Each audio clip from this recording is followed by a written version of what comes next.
This conference will now be recorded. Om Gurubhyo Namaha. Kathopanishad. Commentary by Swami Krishnananda. Day 22. 17th January 2021.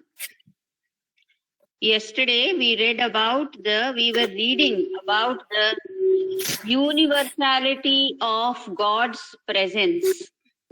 God is everywhere. And I'm reading the last few sentences of the paragraph. Hello? సరే నాకు కొంచెం disturbances ఉంది, అయినా నేను చదువుతాను, పర్వాలేదా? మీకు వినిపిస్తే చాలు. వినిపిస్తుంది, ఇప్పటికి బాగానే ఉంది. So universality of God's presence. God he has no physical eyes, and the author was trying to draw a comparison between human form and God. He has no physical eyes. All our arms spread everywhere will not equal God's spreading his arms. ARMS, arms. I'm just reading the last few sentences. He is not a quantitative collection of all our arms. And his perception is different from ours. అంటే మన అన్ని చేతులు ఉన్న చేతులు కాదు. And his perception is different from ours.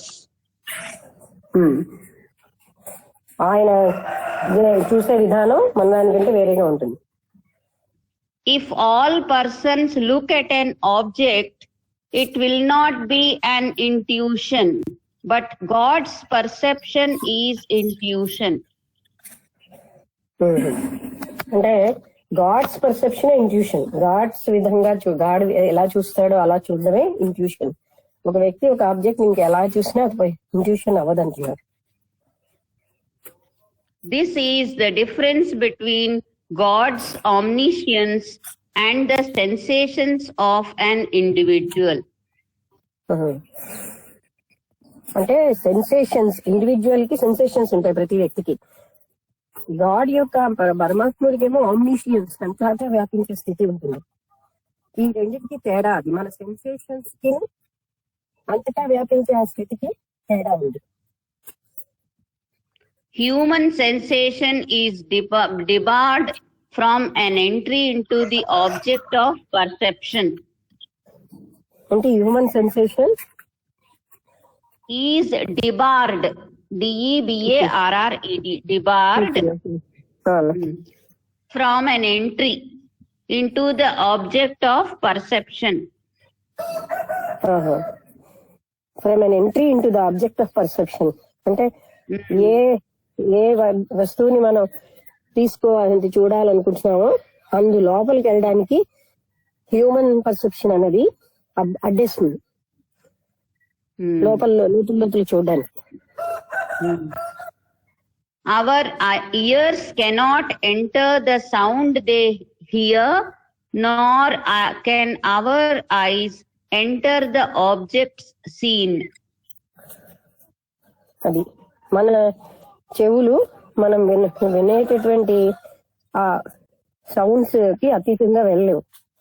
అలాగే ఇంకోటి ఏంటి, అవర్ ఐస్ అంటే బయట నుంచి చూసేదానికంటే ఇంకా లోపలికి చూసే స్థితి లేదు.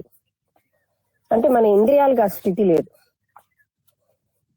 Human perception is therefore not anubhava in the spiritual sense. అది అంటే ఇవన్నీ మనం అనుభవాలని అంటాం కదా. ఆధ్యాత్మిక వేలో మాత్రం ఇది అనుభవం కాదు. We cannot see without the help of light rays, but God can see. మనమేమో కాంతి కిరణాలు లేకపోతే చూడలేం, కానీ ఆ ఆత్మ చైతన్యానికి అంతటా అయ్యే అన్ని సమయాల్లో ఏ చీకటైనా చూడగలిగే స్థితి ఉంటుంది. Similarly, he can move without legs.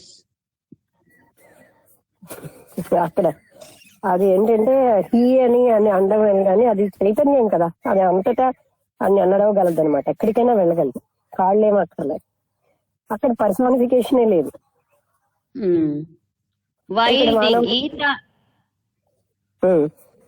While the Gita says he has eyes everywhere, the Upanishad says he has no eyes, yet he sees everything. అది ఐస్ ఎవ్రీవేర్ అన్న సింబాలికే గాని ఉపనిషత్తులో ఏంటి అంటే ఆ కళ్ళన్నవి లేకపోయినా ఆయన అంతటిని చూడగలదు. ఆ అవేర్నెస్ సమస్తంగా ఉన్నప్పుడు అంతటా చూడగలిగే స్థితి ఉంటుంది, సూక్ష్మాతి సూక్ష్మంగా. A single point in space, as subtle as an atom, becomes resplendent with the intelligence which is God's substance. అంటే ఆ పరమాత్మ తత్వం వల్ల ఒక చిన్న పరమాణు అయినా సరే అది చాలా వైభవపేతంగా అయిపోగలదు. That resplendence of God's presence is simultaneous knowledge of all matter. అక్కడ దాంతో పాటు నాలెడ్జ్ కూడా సైమల్టేనియస్ గా ఉంటుంది, సమస్తాన్ని తెలుసుకునే జ్ఞానం. Next paragraph. అంటే ఇక్కడ మనం అంటే మనదంతా కంప్లీట్ ఫిజికల్లే కదా అని అంటున్నారు. మన కళ్ళు ఎదురుగుండా ఉన్న ఆబ్జెక్ట్ పై భాగమే చూస్తే లోపలికి వెళ్ళలేవు ఇలాగా. కానీ మనం కూడా దాన్ని ఒక ఇమాజినేషన్ లో కళ్ళు లేని వాళ్ళని కానీ ఏమైనా చేస్తూ ఉండగలం కదా. తేడా ఏమిటి? ఆ చూపుకి ఏంటంటే మనం ఊహించుకున్నది చూడడం వేరు కదా, ఊహకి అది కూడా మనసుకు సంబంధించింది, ఇంకా డీప్ గా వెళ్ళగలిగిన. ఇప్పుడు కళ్ళు లేనప్పుడు ఒకరిని చూస్తున్నాడు అంటే వాడిని ఊహించుకుంటాడు, ఆ గుణాలు కూడా ఊహించుకుంటారు.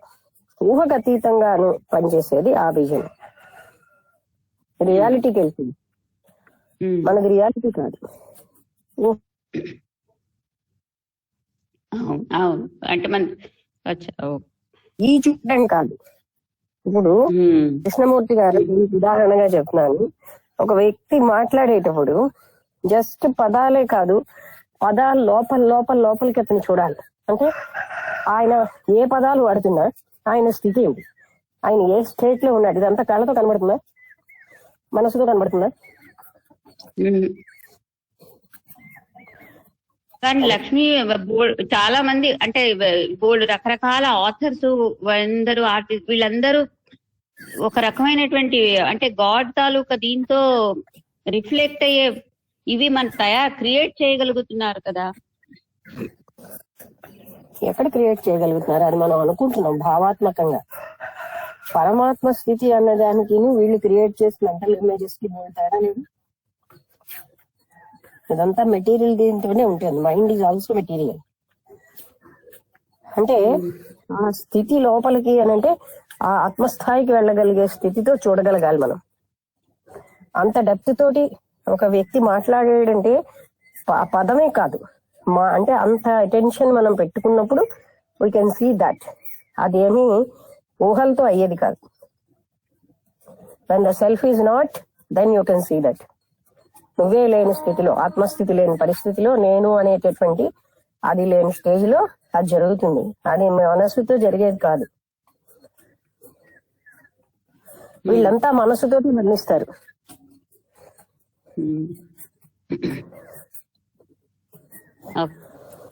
Next paragraph. We have to open our eyes to see and need ears to hear and a nose to smell to get the diverse knowledge of the sense objects. ఐడెన్స్ సెన్స్ ఆబ్జెక్ట్స్ పనిచేస్తూ ఉంటేనే మనం అన్ని చూడగలుగుతాం, perceive చేయగలుగుతాం, గ్రహించగలుగుతాం. Our knowledge is a joint action of the 5 senses, and if we had more than 5, it would be possible to know more facets of the same object. అది 5 ఇంద్రియాల కంటే అతీతంగా ఉంటే అప్పుడు ఇంకా మనం ఏ వస్తువు కోసం తెలుసుకుంటామో అది ఇంకా మనకి తెలుస్తుంది. But Ishvara Jnana is Anubhava. It is Satta of the objects. అది ఆ పదం అన్నమాట. ఏ పదం వాడినా మనకు అర్థమయ్యేది అంతే. సత్తా అని అంటున్నారు. అంటే ఆ అసలైనటువంటి ఆ లోపల ఉన్నటువంటి ఆ ఆత్మతత్వాన్ని వీళ్ళు సత్తా అని, అది ఈశ్వర జ్ఞానం వల్ల తెలుస్తుంది. Therefore, he is called Satchidananda. సత్తా మీన్స్ ద ట్రూత్. అందుకే ఆయన్ని సచ్చిదానందం అంటున్నారు. అంటే ట్రూత్ అనే దాన్ని పర్సీవ్ చేస్తున్నారు. And he himself is truth. The very existence of the object is his existence. అది ఒక ఆబ్జెక్ట్ ఎక్కడైనా ఉంది అంటే అది ఈశావాస్యం ఇదం సర్వం అంటే ఎక్కడ ఏదైనా ఆయనే ఉన్నట్టు లెక్క. ఆ పరమాత్మ తత్వమే ఉంది. He is everywhere in the same intensity.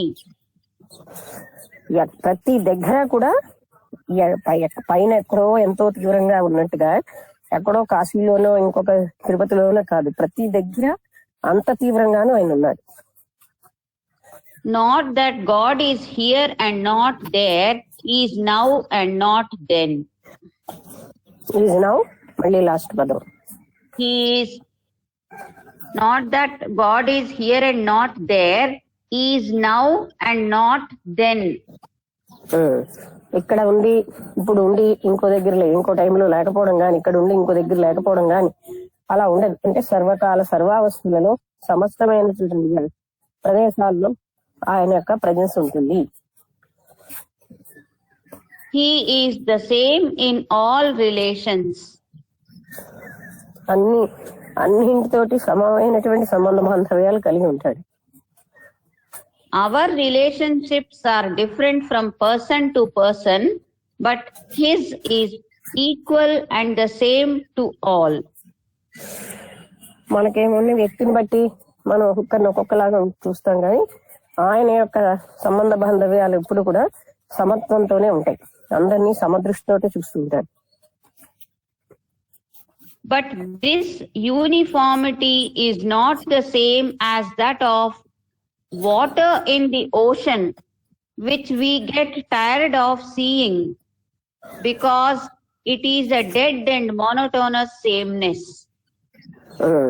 అంటే ఆ సేమ్నెస్ కి ఈ సేమ్నెస్ కి తేడా ఉంది.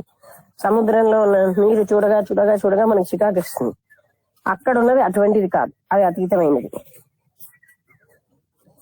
This uniformity is a gorgeous variety, a tremendous richness, which anyone can conceive of in any way. అది ఆ యూనిఫామిటీ అనేది చాలా అద్భుతమైనది. అది ఎవరైనా ఎక్కడైనా ఏ రకంగానైనా దాన్ని పొందగలరు. Such is the majestic uniformity and abundance which make the supreme existence of God. అది ఆ యూనిఫామిటీ ఏమో అలా ఉంటుంది. అబండెన్స్ అంటే అనంతంగా ఉంటుంది. అతను ఏదో అటెంప్ట్ చేస్తున్నాడు అనమాట ఈ విధంగా తను చెప్పడానికి. ఎందుకంటే భగవంతుడి యొక్క ఇది మన దానిలో ఉండదు అని చెప్పడానికి చెప్తున్నారు.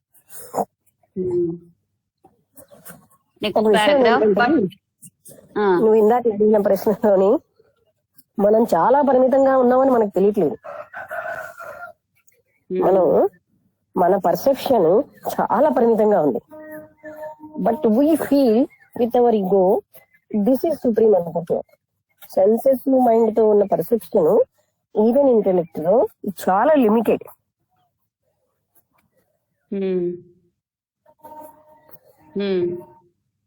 అది మనకు తెలియాలి.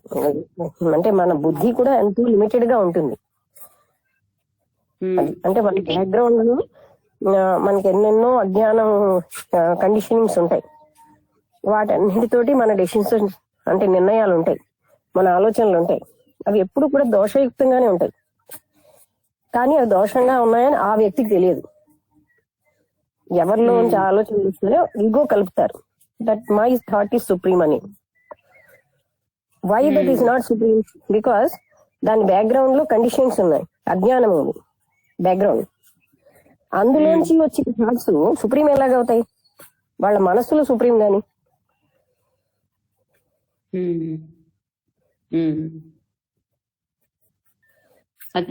అదే ఆలోచన. ఓ బాధపడింది, నాకు బాధపడి చెప్పు. భావనే తప్ప రియల్ గా మనం అంత రీచ్ కి వెళ్ళటం లేదన్న సంగతి కూడా ఎవరో జ్ఞానం ఉన్నప్పుడు తెలుస్తుంది. మనం ఎంతో పరిమితంగా ఉన్నామని. అందుకని ఎంతో జ్ఞానం వచ్చిన వాళ్ళు ఐ నో నథింగ్ అంటే అనేది వాస్ట్ నాలెడ్జ్ ఎంతుందో తెలుస్తుంది అనమాట. అప్పుడు తనకు తెలిసింది లేదని తెలిసిపోతుంది. అంటే కంప్లీట్ ఆత్మ సాక్షాత్కారం అయి అంత జ్ఞానం ఉన్న వాళ్ళకి ఆ గాడ్స్ పర్సెప్షన్ కి దగ్గరగా వస్తారు. కానీ మనలాంటి వాళ్ళు కొన్ని విషయాలు ఫిజికల్ గా చూస్తారు, మెంటల్ గా చూస్తారు, అలా పరిమితం అవుతారు. మెంటల్ గా, ఇంటెలెక్ట్ కూడా. ఎందుకంటే ఈ బ్యాక్గ్రౌండ్ ఎందులోంచి వస్తుంది ఆలోచన? ఒక అజ్ఞానంలోంచి వస్తుంది, మెంటల్ కండిషనింగ్స్ ని చూస్తుంది. సో ఆల్వేస్ అది దోషభూయిష్టంగానే ఉంటుంది. కానీ ఎవరికి వారు ఈగో వల్ల that my thought is supreme అని భావిస్తారు. కరెక్ట్. అవును. అన్నిటికంటే పెద్దది ఏంటంటే ఆ ఈగో జయించడం. అప్పుడు కనీసంగా అంటే అదే కదా, మనస్సు అహం రెండు జయించమని కదా అక్కడ యోగ వాసిష్టంలో రిపీటెడ్ గా అంటే ఆ బ్రాహ్మడు చెప్పాడు అతనికి. అంటే అహంకారం చాలా పెద్ద అడ్డు. దాంతో ఏంటంటే రియాలిటీని చూడలేని బ్లైండ్ అయిపోతున్నాం. అందుకే అది ఎంత మనకి హాని చేస్తుందో ఎవరికి అర్థం అవుతుంది. పైగా నాకు అహం లేదని కాదు, ఎందుకంటే వాళ్ళకి పర్సెప్షనే లేదు. అహం అంటే అది కనిపిస్తుందా ఏంటి? నా థాటే రైట్. ఇప్పుడు చూడు, నేను చెప్తూ ఉంటాను కదా, మాట్లాడేటప్పుడు ఎవరైనా కొంతమంది సెన్సిటివ్ గా ఆపుతారు ఆ మాటలు, కొంతమంది ఆపరు, చెప్పుకోపోతూనే ఉంటారు. వినబడక కాదు, డామినేషన్. అంటే ఇవన్నీ దోషాలు ఎన్నున్నాయో నేను చెప్పేయాలి అలాగా. అంటే చెవులు లేవా ఉన్నాయి, ఆపరు కోరుండి, అది డామినేషన్ అన్నమాట. అలాగే చాలా రకాలుగా మన అహంకారం ప్రజ్వరిస్తూ ఉంటుంది, వ్యక్తం అవుతూ ఉంటుంది. బట్ వ్యక్తులు ఏంటంటే ఎవరికి వారు అహంకారం మీద కొంచెం తప్పుడు అభిప్రాయం ఉంది కనుక నో ఇది ఈగో కాదంటారు. అదే గాని ఒక సుప్రీం క్వాలిటీ అయితే ఎస్ ఇదే అంటారు. అహంకారం చాలా నీచమైనది అని ఒక లక్షణం ఉంది కనుక no it is not ego, I'm telling emphatically అంటారు. అలా ఏవో సపోర్ట్ చేసుకుంటారు ఇంటెలెక్చువల్ గా. అందుకే నిత్య జీవితంలో నేను ఒక్క వర్డ్ పట్టుకుని 1 hour లెక్చర్ ఇస్తూ ఉంటాను. ఎందుకంటే ఆ ఒక్క వర్డ్ మనకి ఎంత, ఫర్ ఎగ్జాంపుల్ అనాసక్తి లేకపోతే సహనం, 1 hour లెక్చర్ సహనం మీద చెప్తుంటారు. ఎందుకు ఈ లక్షణాలు పట్టుకుంటా అంటే ఇవే సాధనకు అవసరమైనవి. ఇవన్నీ వదిలేసి ఆత్మసాక్షాత్కారం అంటే అక్కడ ఆత్మసాక్షాత్కారం వదిలే అసలు ఒక విషయం కూడా కరెక్ట్ గా అర్థం అవ్వదు. ఇవన్నీ బ్యాక్గ్రౌండ్ లో ఉన్నప్పుడు ఈవెన్ ప్రాపంచిక విషయాల్లో కూడా పార్షియల్ అండర్స్టాండింగే ఉంటుంది.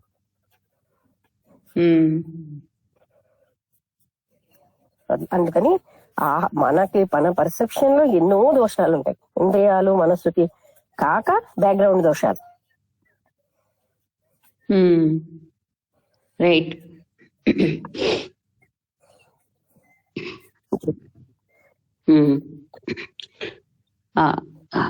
But next paragraph, but in this omnipresence, in this equality, in this indivisibility, our senses create a difference which leads to death. అది అంటే ఇలాంటి మళ్ళీ అదొకసారి చదువు. ఇన్ దిస్ ఫస్ట్ నుంచి బట్ ఇన్ దిస్ omnipresence, ఇది డిఫరెంట్ పారాగ్రాఫ్. మనం అది సుప్రీం ఎగ్జిస్టెన్స్ ఆఫ్ గాడ్ తర్వాత వచ్చింది.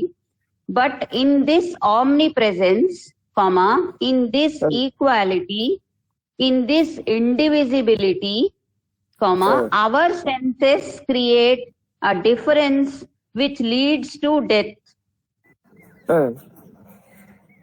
అంటే అక్కడేమో ఈక్వానిమిటీ ఉంది, కంటిన్యూటీ ఉంది, డివిజన్ లేదు. కానీ మన సెన్సెస్ ఏం చేస్తున్నాయంటే ఈక్వాలిటీని అన్ఈక్వాలిటీగా చూస్తాయి, డివిజిబిలిటీ తీసుకొస్తున్నాయి అందులో. అది ఆ డివిజిబిలిటీ వల్ల డెత్ వస్తుంది. ఐఆమ్ డిఫరెంట్ అనే కాన్షియస్నెస్ ఎప్పుడైతే వచ్చిందో, I am limited to a body or I am different, then it leads to death. To them, something is here and something is not. And due to this, there is sensory activity for possession and enjoyment. వాళ్ళు అంటే మామూలుగా మనుషులకి ఎలా ఉంటుంది, ఇక్కడ ఏదో ఉంది అక్కడ ఇంకేదో ఉంది, అంటే ఇక్కడ ఉన్నది అక్కడ లేదు, ఇలాంటి వాటి వల్లే ఇంద్రియాలకు సంబంధించిన ఎంజాయ్మెంట్స్ లో మునిగిపోతున్నారు. అంటే సర్ఫేస్ లెవెల్లో చూస్తారు. In as much as difference is created where it is not, because it is a false creation. Difference అనేది లేని దగ్గర డిఫరెన్స్ క్రియేట్ చేయడం అన్నది ఫాల్స్ క్రియేషన్. అంటే మనిషి మైండ్ ఇంద్రియాలతోటి ఈ డిఫరెన్స్ క్రియేట్ చేస్తారు. డివిజన్ ఇస్ సిన్ అసలు. అంటే డివిజన్ లేదు మన దాంట్లో, అక్కడ డివిజన్ క్రియేట్ చేస్తారు. డివిజన్ ఉండడం వల్ల పరభావం, వీళ్ళు వేరు నేను వేరు. సో ఇన్ దిస్ డివిజన్ అన్ని బాధలు వచ్చేస్తున్నాయి. It is because of ignorance. The soul is bound and suffers because truth alone triumphs and not falsehood. అప్పుడు లోపల ఉన్న ఆత్మతత్వం చాలా అంటే బాధపడుతుంది. అంటే ఆత్మ అది సత్యం కాదు గనక. సత్యం ఒక్కటే, ఏ ఆత్మలోకైనా సత్యమే ఆనందపడతారు. కానీ చాలా మంది వాళ్ళు సత్యంగా ఉండకపోయినా వాళ్ళకి సత్యమే కావాలి, వాళ్ళకి ప్రేమ లేకపోయినా ప్రతి ఒక్కరికి ప్రేమే కావాలి. ఇవన్నీ మూల లక్షణాలు. వాళ్ళు కంపాషనేట్ గా ఉండకపోయినా దే నీడ్ కంపాషన్. ఎందుకని ప్రతి ఆత్మ సత్యం కోసం తప్పిస్తుంది కనుక ఇది ఈ ఫాల్స్హుడ్ తో హ్యాపీగా ఉండదు. So in the supreme reality which is everywhere, if one is to make a false distinction, he cannot avoid death. అది ఆ సుప్రీం రియాలిటీలోని ఇలాంటి డిస్టింక్షన్ వల్ల ఆయన మృత్యువుని తప్పించుకోలేకపోతున్నారు. ఇక్కడ మరొక శ్లోకం ఉన్నది, దానికి తెలుగులోనే ఏంటంటే ఒక హెడ్డింగ్ ఇచ్చారు, సత్యాన్ని గ్రహించడానికి మనస్సే పరికరం అని రాశారు. మనస్సే పరికరం అది కొంచెం సరే నువ్వే ఎక్స్ప్లెయిన్ చేయి. నేను శ్లోకం చదువుతాను. మనసైవేద మాప్తవ్యం నేహ నానాస్తి కించన. నెక్స్ట్ లైన్, మృత్యోహ స మృత్యుం గచ్చతి య ఇహ నానేవ పశ్యతి. మళ్ళీ లైన్ చదువు చెప్తాను, ఈజీగానే ఉంది. మనసైవేద మాప్తవ్యం నేహ నానాస్తి కించన. ఇహ నానాస్తి కించన, ఇంకేది కూడా కాదు, కేవలంగా మనస్సుతోటే మనం తెలుసుకోగలం. వేద అంటే తెలుసుకోగలం. మృత్యోహ స మృత్యుం గచ్చతి య ఇహ నానేవ పశ్యతి. అంటే ఎవరైతే వివిధంగా నానేవ అంటే వివిధంగా చూస్తున్నాడో ఆయన తప్పకుండా మృత్యుపాలు అవుతాడు. అంటే డిఫరెన్సెస్ చూస్తున్నాడు అనమాట. అదే రాసింది. ఈ సత్యము మనస్సుచే గ్రహింపబడుతుంది. ఈ లోకంలో వైవిధ్యం ఏదీ లేదు. ఇక్కడ వైవిధ్యం ఉన్నట్లుగా ఎవడు చూస్తాడో అతడు మృత్యువు నుండి మృత్యువుకు పోతాడు. ఓకే, ఇంగ్లీష్ ఇది చదువుతాను. In the Gita we are told సుఖమాత్యంతికం యత్తద్ బుద్ధిర్గ్రాహ్యం అతీంద్రియం. అక్కడ బుద్ధి అనిపించేది, అతీంద్రియ స్థితిని బుద్ధి గ్రహించగలదు. బుద్ధిర్గ్రాహ్యం అతీంద్రియం. ఇంకా మొదట్లో శ్లోకం చదువు. అంటే గీత అది కదా. సుఖం సుఖమత్యంతికం యత్తద్ బుద్ధిగ్రాహ్యం అతీంద్రియం. అది అంటే అత్యంతమైనటువంటి సుఖాన్ని ఇంద్రియాల కంటే అతీతమైనటువంటి బుద్ధి వల్లే గ్రహించిన దాని వల్ల వస్తుంది. దిస్ మెజెస్టీ ఆఫ్, అంటే కొటేషన్ లో దాని మీనింగ్ ఇచ్చారు. This majesty of God cannot be seen by the senses but can be grasped by a higher purified mind.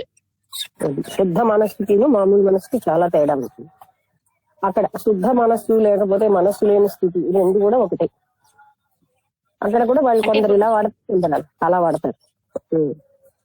శుద్ధ మనస్సు అంటే అన్నిటినీ జయించేసింది అనమాట. ఆలోచనలే లేకుండా ఉన్నటువంటి ఆ శూన్య స్థితికి వచ్చిన మనస్సునే శుద్ధ మనస్సు అంటారు. దాన్ని మనస్సు లేని స్థితి అని కొందరు వర్ణిస్తుంది. రెండు ఒకటి.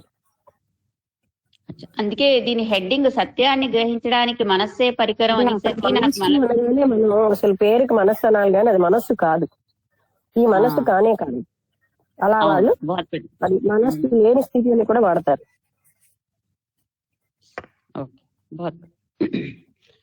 Reflection, next paragraph. Reflection brought about by the సత్వ గుణ అలోన్ కెన్ రివీల్ నాలెడ్జ్. సత్వగుణం వల్ల వచ్చినటువంటి రిఫ్లెక్షన్ అంటే దాని వల్ల వచ్చిన వల్లే మనం జ్ఞానాన్ని తెలుసుకోగలుగుతున్నాం. While tamas prevents knowledge completely, rajas distracts. తమో గుణం పూర్తిగా అని అసలు అంటే చెప్పాలంటే సత్వగుణం అనే దానిలోంచి వెళ్తాం. సత్వగుణం కూడా కాదు. అంటే తమో గుణం అయితే పూర్తిగా కప్పేస్తుంది, రజోగుణం ఏంటంటే ఇటు డిస్ట్రాక్ట్ చేసేస్తుంది. Tamas may be compared to a glass painted with coal tar, thus not allowing light to pass, as it happens to us in deep sleep. అంటే ఒక అద్దం మీద తారు పూసిస్తే ఎలా అయితే అందులోంచి కాంతి కిరణాలు వెళ్ళవో అలాగా అదే మనకి డీప్ స్లీప్ లో జరుగుతుంది అనమాట. అంటే ఆ కాంతి రాదు. But rajas is like a broken or corrugated glass. Corrugated glass. Rajas is like a broken or corrugated. అంటే మధ్యలో గీతలు గ్లాస్ లాంటిది రజోగుణం. అంటే అప్పుడు కూడా డిస్ట్రాక్షన్ వెళ్ళిపోతుంది. అంటే ఏదో వస్తుంది కాంతి కానీ అది సరిగ్గా రాదు. It allows light, but the light is not straight. అది కాంతిని ఇస్తుంది కానీ అది తిన్నగా వెళ్ళేటట్టు చెయ్యదు. The light becomes bent or distorted. కాంతి కిరణాలు వంగిపోవడం కానీ చెల్లా చెదరైపోవడం కానీ జరుగుతాయి. It gets projected in a diverted way. తర్వాత Both are not conducive to knowledge. ఈ రెండు కూడా అసలైనటువంటి కాంతి నివ్వడం అంటే జ్ఞానం నివ్వవు. తమో గుణం కూడా అడ్డుతుంది, రజోగుణం కూడా అడ్డుతుంది. But in sattva, light passes through a clarified medium which is transparent enough to give a clear picture of reality. ఇతను కొంచెం డిఫరెంట్ గా చెప్తున్నాడు. అసలు గుణాతీతం అవ్వాలి యాక్చువల్ టైం, కానీ సత్వగుణం రెండింటికంటే బెటర్. మనిషి గుణాతీతం అవ్వాలి, మూడో గుణాన్ని కూడా వదిలేయాలి. గుణాతీత స్థితిలోనే సత్యం అవగాహన వస్తుంది. ఈయనేమో సత్వగుణం వీటి రెండింటికంటే బెటర్, లైట్ అన్నది దానిలోంచి వస్తుంది.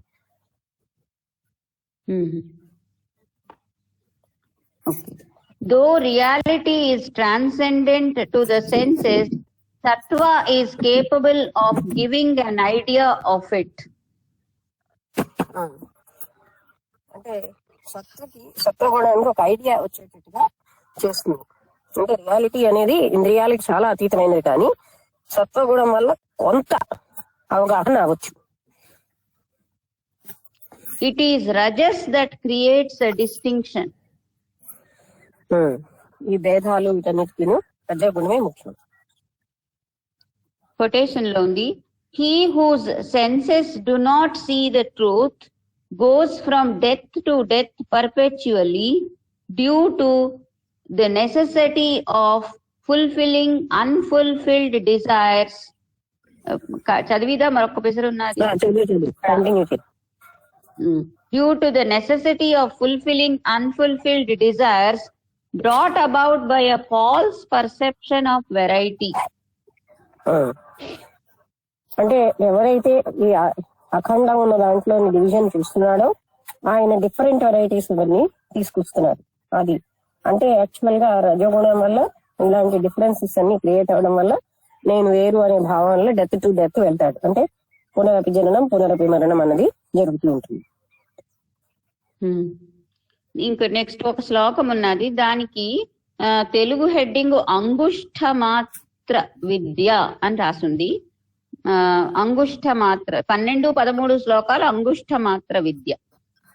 ఇంగ్లీష్ లో heading the eternal lord abiding in once self అని రాసు.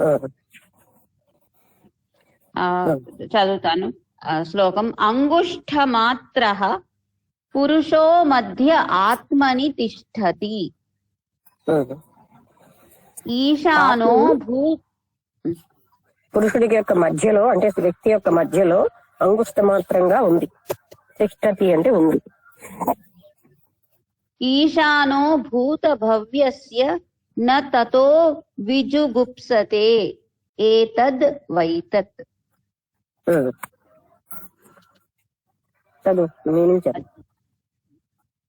తాత్పర్యం చదువు.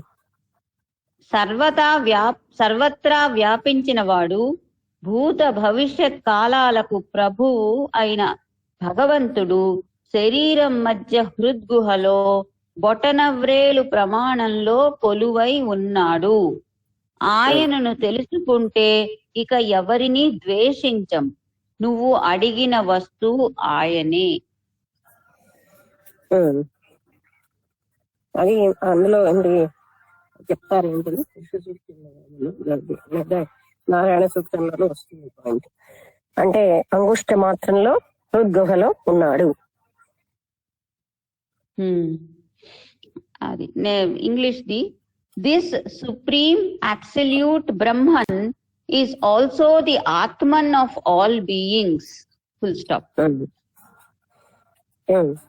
ఈ పరమాత్మతత్వం అందరి ఆత్మగా కూడా ఉంది. Of the size of a thumb he resides in the middle of the body. ఆయన శరీరం యొక్క మధ్యలో ఒక బొటకని వేలంత ప్రమాణంలో ఉన్నాడు. కొటేషన్ తర్వాత, this mysterious existence God cosmically present and extra cosmically pervading is also in one's heart. ఆయన ఒకరి హృదయంలో కూడా అంతటా ఉన్నటువంటి ఆ పరమాత్ముడు కాస్మికల్ ఆ సమస్తం వ్యాపించినవాడు ఒక వ్యక్తి హృదయంలో కూడా ఉన్నాడు. When he enters the heart, he is the Atman present there in a special manner. ఆయన ఆత్మగా ఒక ప్రత్యేకమైన విధానంగా ఉన్నాడు అక్కడ. మేడం నమస్తే మేడం. చెప్పింది. ఇప్పుడు హృద్గుహలో అంగుష్ట మాత్రంతో ఉన్నాడు భగవంతుడు అని చెప్తున్నారు కదా మేడం. అంగుష్ట మాత్రము అని చెప్పినప్పుడు మరి సకల జీవులలో అంటే అక్కడ కాన్సన్ట్రేటెడ్ గా ఉండడం అని అలా మాట్లాడుతున్నారు. అంతే, అంతటా ఉన్నాడు. పద్మ కోసం ప్రతీకాశం హృదయం చాప్యధోముఖం అధో నిశ్చావితశ్చాంతేనాభ్యాము ప్రతిష్టతి. అలాగా అదంతా అలా చెప్తారు. అంటే నాభికి దూరంగా నాభ్యాము ప్రతిష్టతి. అలా నీ వార సూకవత్తన్వి పీతాభాస్యత్వడూపమా అంటే నీ ఒక ముళ్ళంతా లోని ఉంటాడు అన్నమాట అని అలాగ అవన్నీ వర్ణిస్తారు. అయితే ఇక్కడ ఏంటంటే అది కాన్సన్ట్రేటెడ్ సెంటర్ అయి ఉండొచ్చు. అంతకంటే ఒకరంతరం ఆయన అంతటా పరమాత్మతత్వం అంతటా ఉంది. అక్కడ కాన్సన్ట్రేటెడ్ గా ఒక ప్రమాణం అయి ఉంటుంది అంతే. అంటే సూక్ష్మజీవులలో ఇంకా తక్కువ ప్రమాణంలో ఉంటాడు కదా, అంతే కదా మేడం? అంటే అలాగా కాదు, అంటే ఈ అన్ని మానవుడిలో అలా ఉంటాడు అని అంతే, కానీ అంతటా ఉంటాడు ఆయన. అంటే ఒకరైతే కాన్సన్ట్రేటెడ్ గా ఉంటుంది అని చెప్పడం, కానీ ఇది అసలు అదేమంతే కాదు, అంతటానే ఉన్నాడు, అన్నిటిలోని ఉంటాడు. అసలు ఆ తత్వంకి ఇక్కడ లేదు, ఎక్కడా లేదు. అయితే ఇక్కడ కాన్సన్ట్రేటెడ్ గా అన్నదానికి మనకి ఏంటంటే మిగతా దగ్గర లేదు అనుకోకుండా లేదు. అంగుష్టం మాత్రం అంటే చెప్పినప్పుడు నాకు అదే అనిపించింది అనమాట, ఇలా చెప్తున్నారు కదా అని. కానీ ఎవరు దానికి సమాధానం చెప్పలేదు కనుక నేను అడగలేదు, కానీ నేను ఆలోచించాను. అంటే మాకు థియోసాఫికల్ సొసైటీ వారసమాజ పూజ అని ఉంటుంది, అందులో ఈ శ్లోకాలు వస్తాయి. అంటే అందులో ఇదే చెప్పాను కదా, పద్మకోశ ప్రతీక సుగం హృదయం చాప్యధోముఖం, అంటే కిందని హృదయాన్ని ఉపరితిష్టతి నీవార సూకవత్తంది పీతాభాస్యత్వనుపమా, అంటే ఒక చిన్న ఏమంటారు అది ముళ్ళులాగా మొత్తం సంస్థ కోసం వర్ణిస్తారు అందులో. అయితే ఇప్పుడు ఈ మధ్య రాధాపని గారు అంటే మా ఇంటర్నేషనల్ ప్రెసిడెంట్ ఒకప్పుడు ఆమె ఏం చెప్పారంటే, ఆ పర్టికులర్ దగ్గర నుంచి చదవడం మానేమన్నారు. ఎందుకంటే అక్కడ సరి అయిన ఉచ్చారణ రాకపోతే చాలా దోషాలు వస్తాయి. ఎవరైతే సరి అయిన ఉచ్చారణతో ఉంటారో వాళ్ళనే చదవాలి, లేకపోతే చదువుకోదు. అంటే ఇప్పుడు మనకు ఒక దగ్గర వెంట్రుక కొనను 1000 భాగాలు చేస్తే ఎంత సైజు ఉంటుందో అంత సైజులో ఆత్మ ఉంది అని చెప్పి మనం ఎలా అర్థం చేసుకోవాలంటే ఆ ప్లేస్ లో కాన్సన్ట్రేటెడ్ గా ఉంటుంది. అంతకంటే అదే నేను, ఎందుకంటే అసలు కట్ చేసేమని కూడా చెప్పారు మాకు, ఆ లోకల్ నుంచి తీసేయమని చెప్పారు. ఎందుకంటే ఇలాంటి మీనింగ్ రావచ్చు, నేను అది సరి అయిన విధంగా ఉచ్చారణ బాగోలేకపోవడం వల్ల ఇబ్బందులు వస్తాయని. అందుకని మనం అంత ఎక్కువగా దాన్ని కాన్సన్ట్రేట్ చేయకపోవడం, ఎందుకంటే అంతటా వ్యాపించున్నాడు. అంటే సాధారణంగా మనకి హృద్గృహలో అని మనం కాన్సన్ట్రేట్ చేస్తాం కదా, అంటే మనకి లెఫ్ట్ సైడ్ హార్ట్ అని రైట్ సైడ్ హార్ట్ అని అలాగనమాట. ఆ కాన్సన్ట్రేటెడ్ గా విల్ గెట్ దేర్ అని చెప్తున్నారు. But it is not limited to their, అది మాత్రం మనం గుర్తు పెట్టుకోవాలి. అంటే ఇలా వీళ్ళు వర్ణించే వాళ్ళు కూడా అలాంటి నాలెడ్జ్ లోనే ఉంటారు. అలా అందువల్ల అలా దాన్ని టూ మచ్ గా వర్ణిస్తున్నారు. అంటే రైటర్ యొక్క ఇది కూడా ఉంటుంది కదా. అవును మేడం, అవును. ఇది మనం గ్రహించాలి. ప్రతి ఒక్క ఎక్స్ప్లెనేషన్ కి ప్రతి రైటర్ కి ఎంతో కొంత ఇగ్నోరెన్స్ ఉంటుంది, కానీ ఆ వర్ణన చేయలేదు. It depends. Okay madam. మరి ఉపనిషత్ శ్లోకంలో రాంగ్ ఉండదు కదా లక్ష్మి? రాంగ్ అని కాదు, అక్కడ ఏంటంటే అది ఉపనిషత్తులే సమస్తం వ్యాపించున్నాయని చెప్తున్నాయి కదా, ఇది ఉపనిషత్తు కాదు. కానీ అంతటా వ్యాపించున్నాయని చెప్పేది ఈశావాస్యం ఇదం సర్వం అనేది ఉపనిషత్తు వాక్యం, అదే సత్యం. సర్వం కల్విదం బ్రహ్మ ఉపనిషత్తు వాక్యం, ఇదంతా పరబ్రహ్మ స్థితి అయ్యింది. అక్కడ కాన్సన్ట్రేటెడ్ గా కొంత ఉండొచ్చు, అది అంటే ఎనర్జీ కాన్సన్ట్రేటెడ్ గా ఉండదని మనం అలా అంటున్నామని. అంటే అక్కడ ఒక సెంటర్ లో మనం కాన్సన్ట్రేట్ చేస్తూ ఉంటాం.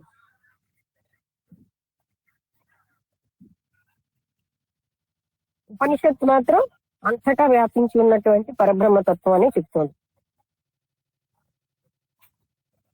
Okay,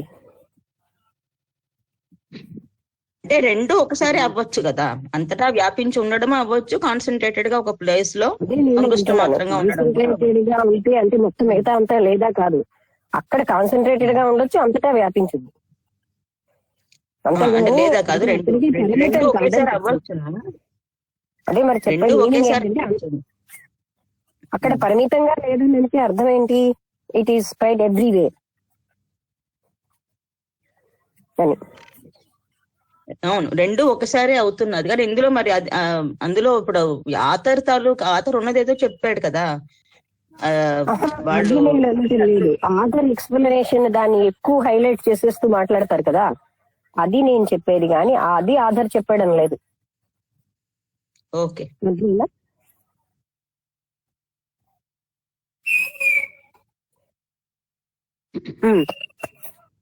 okay. ఏది అట్రాక్ట్ అవుతే ఆధారు దాన్ని చాలా హైలైట్ గా చెప్తూ ఉంటారు అన్నమాట. బాబు బాబు ఒక్క నిమిషం. చదివిదా కంటిన్యూవా చిన్న okay. He is the when he enters the heart, he is the Atman present there in a special manner, ever a seer and never a seen. Okay, ఆయన చూసేవాడుగా గాని చూడబడేదిగా గాని లేకుండా ఉంటాడు. Ever a seer, Lakshmi, ever a seer and never a seen. చూసేవాడు చూసేవాడుగా ఉంటాడు.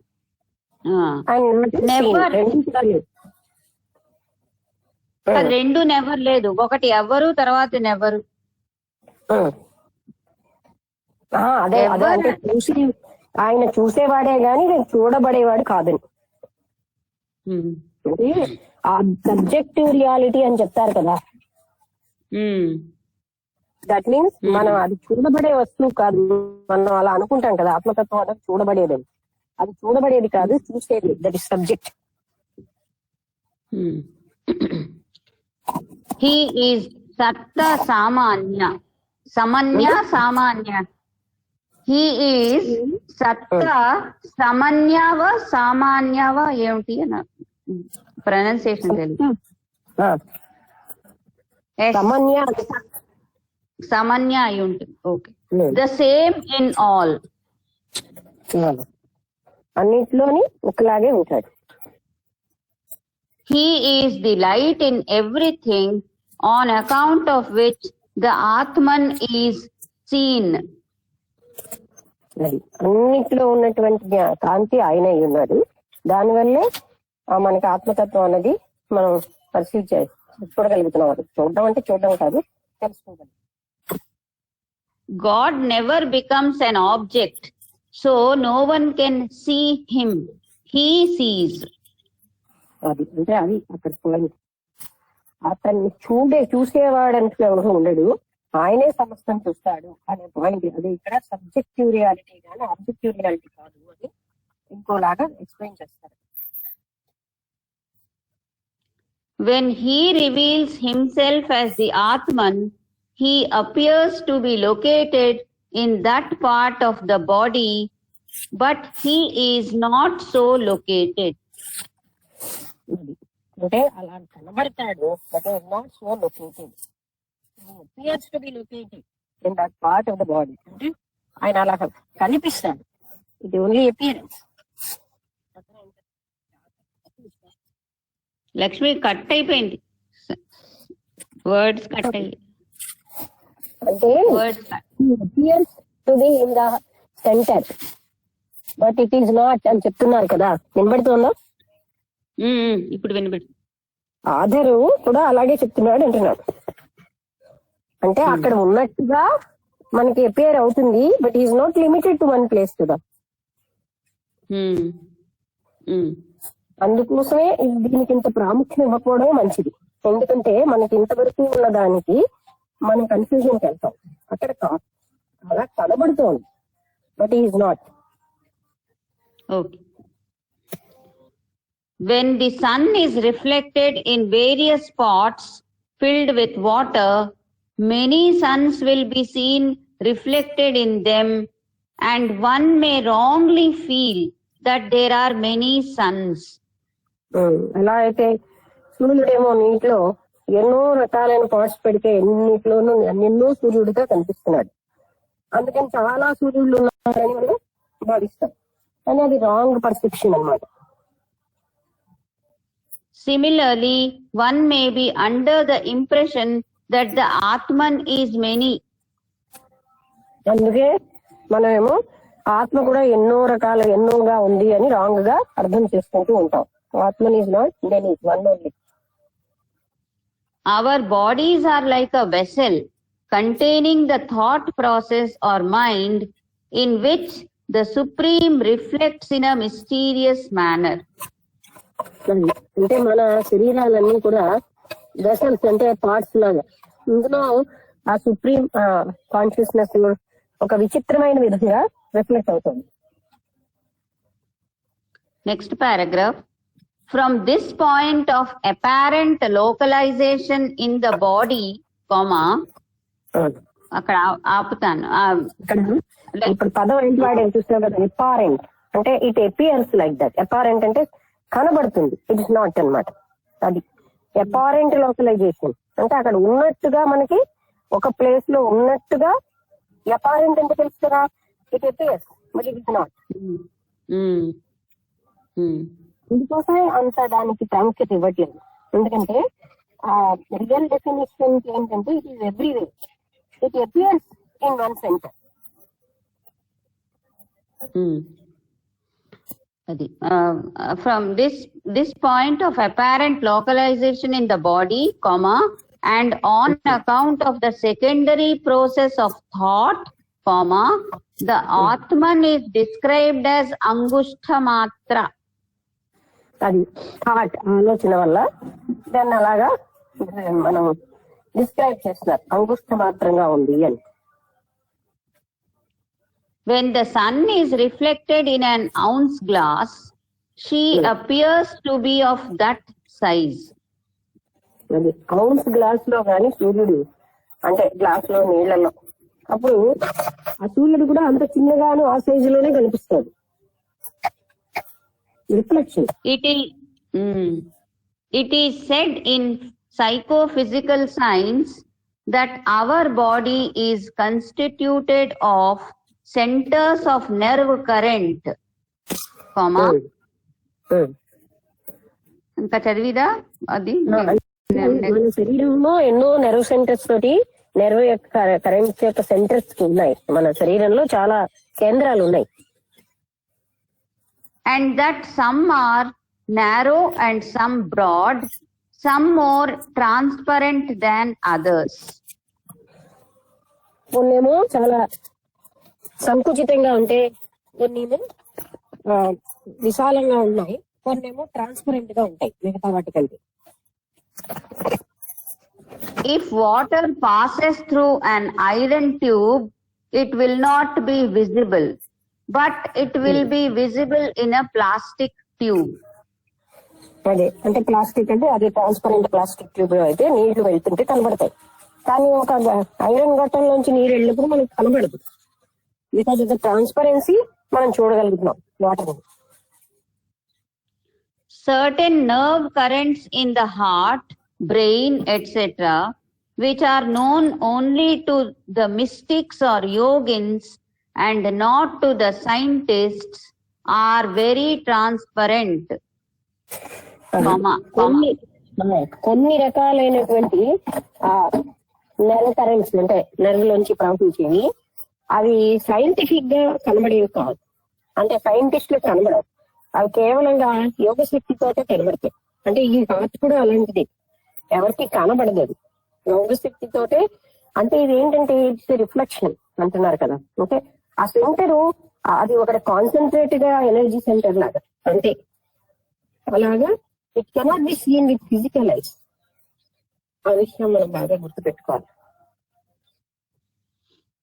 And when the intelligence within us passes through them, as it does through every part of the body, there appears to be a larger intensity of light manifestation.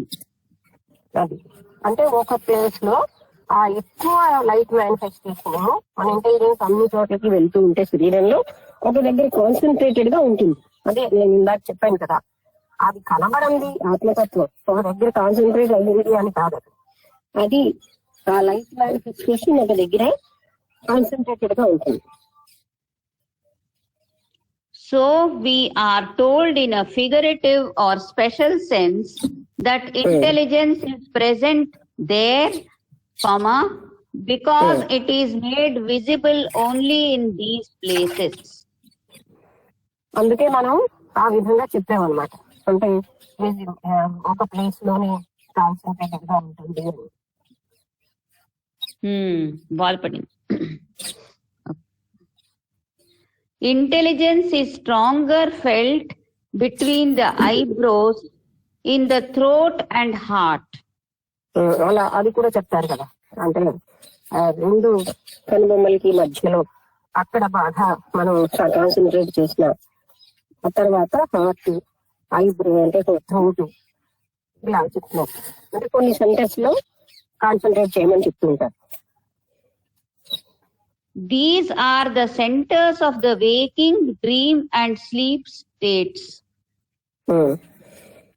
అది జాగ్రత్త స్వప్న సుషుప్తి అవస్థల యొక్క centres ఇవి అంటున్నారు.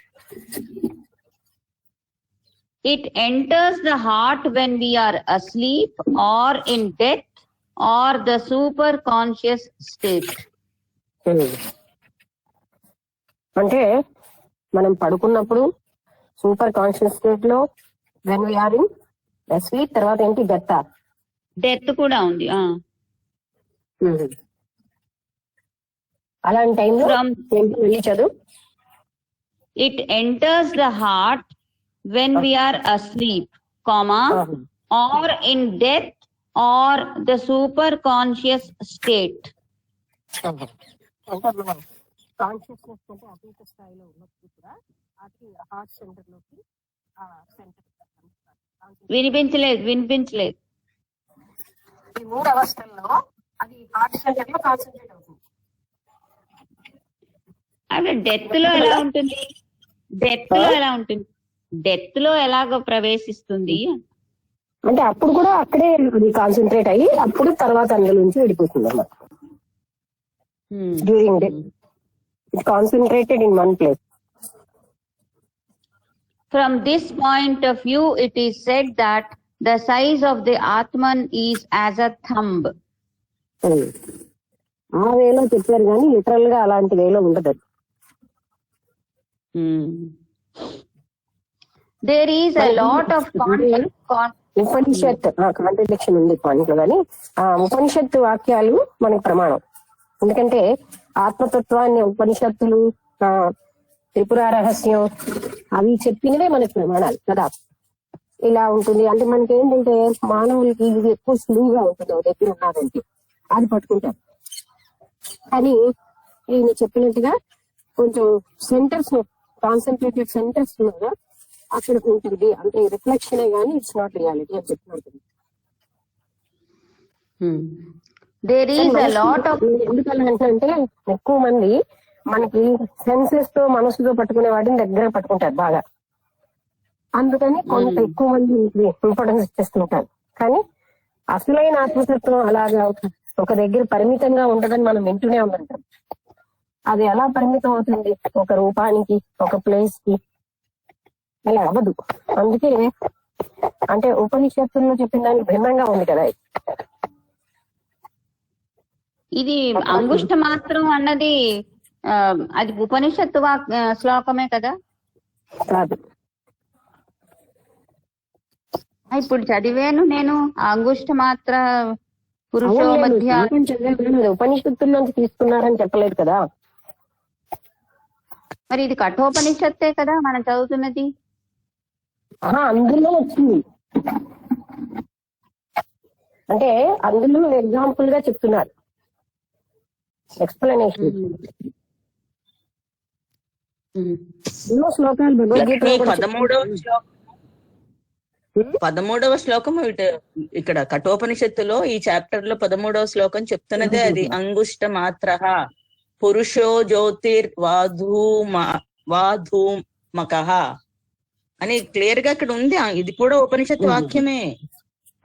అయితే ఇక్కడ ఉపనిషత్తు అయినా సరే రిఫ్లెక్షన్ గానే మనం అర్థం చేసుకోవాలి. అసలైనది మాత్రం అంటే పరమాత్మతత్వం లిమిట్ గా లేదు. అంటే ఇతను చెప్పారు కదా, రిఫ్లెక్షన్ లోని ఒక పాయింట్ లో కాన్సన్ట్రేటెడ్ గా కనబడుతుంది. ఇట్ ఎపియర్స్, అందువల్ల అలాగా చెప్తారు. ఇట్ ఎపియర్స్, ఇట్ ఇంకోటి ఏం చెప్పాడు, అపారెంట్ అని అంటున్నారు. అంటే ఈ ప్రపంచం మనకు కనబడుతుంది, దృశ్య ప్రపంచం రియల్ గా. అలాగా it's an apparent thing, it appears. కానీ మనకి మొదటి నుంచి చెప్పినటువంటిది ఏంటంటే ఆ పరమాత్మ తత్వం సర్వవ్యాపకం, అదొక ఎందుకు లిమిట్ గా ఉండలేదు. అంటే ఇక్కడ ఏంటి, అసలైన పరమాత్మ తత్వం కాకుండా దాని రిఫ్లెక్షన్ అలా కనబడుతుంది. అది ఇక్కడ చెప్తున్నారు. చెప్పారు కదా, అన్ని ఎగ్జాంపుల్స్ అందుకే చెప్పారు కదా. అంటే ఒక రకరకాలైనటువంటి పార్ట్స్ లో నీళ్ళు ఉంటే ఎన్నో వందల సూర్యులు ఉన్నారని చూసి భ్రమించవచ్చు. కానీ అది రిఫ్లెక్షన్ అనేది మనకి తెలుసుకుంటే అలా అయితే అర్థమవుతుందో సూర్యుడు ఒక్కడే కానీ ఇన్ని రకాలుగా కనిపిస్తున్నాడని. అలాగనే ఈ రిఫ్లెక్షన్ అనే దాని వల్ల ఇక్కడ మనకు పరిమితంగా ఉన్నట్టుగా భావిస్తున్నాం. అవును, నెక్స్ట్ పారాగ్రాఫ్ లో అదే చెప్పారు. అంటే మనకి చాలా విషయాలు అపారెంట్ గానే ఉంటాయి ఈ లోకంలో. అంటే రియల్ గా కనిపిస్తున్నాయి, బట్ ఇవన్నీ అపారెంట్ కదా, కనబడే అంటే దృశ్య ప్రపంచం అని మనం తెలుగులో వాడుతున్నారు కదా. అంటే కనబడడానికే అలా కనిపిస్తోంది, కానీ రియాలిటీ కాదు.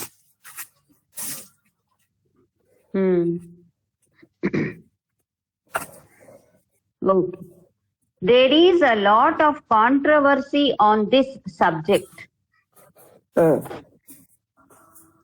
Some say ఒకసారి చెప్పనా ఎందుకుంటుంది కాంట్రవర్సీ తెలుసా? అది ఎప్పుడైనా సరే ఇంద్రియాలతో పట్టుకోబడేది అన్నదాన్ని ఎవరైనా ఈజీగా యాక్సెప్ట్ చేసేస్తారు. మానవులకి ఇంద్రియాలు మనసుతో పట్టుకునేది సులువుగా యాక్సెప్ట్ చేస్తారు. అందుకని ఆ అసలు అంటే మూలతత్వంలోకి వెళ్ళాక మనకు అర్థం అవుతుంది అది వీటన్నిటికీ అతీతం. నేను ఇచ్చిన explanation reflection in one place it is in concentrated way. అలాగా వెళ్ళడానికి బాగా జ్ఞానం ఉంటే గాని వెళ్ళలేము.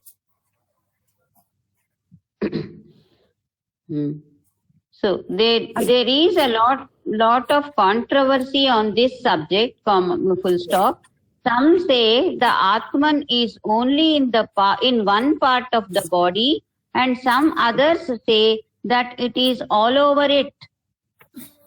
శరీరం అంతా వ్యాపించిందని కొందరంటే ఆ ఒక్క పార్ట్ లోనే ఈ ఎక్స్ప్లెనేషన్ వల్ల అలా అంటూ ఉంటారు. Just like even though the candle stands in one place, its light will fill the whole room. అది ఒకే ప్లేస్ లో ఉన్న మొత్తం లైట్ అన్ని చోట్లకి వచ్చినట్టుగా అని అలా అంటారు కొందరు. All these ideas are wrong because the universal cannot be only somewhere, it is everywhere. అదే నేను మొదటి నుంచి చెప్తుంది. ఆ అనంతత్వం ఉన్నది ఒక దాని దగ్గర పరిమితమై ఉండలేదు, అది అంతటా వ్యాపించి ఉంటుంది కానీ ఒక దగ్గర పరిమితమై ఉండలేదు. It manifests as the Atman or the knowing self and passes as a separate being on account of the limitations of the mind and senses.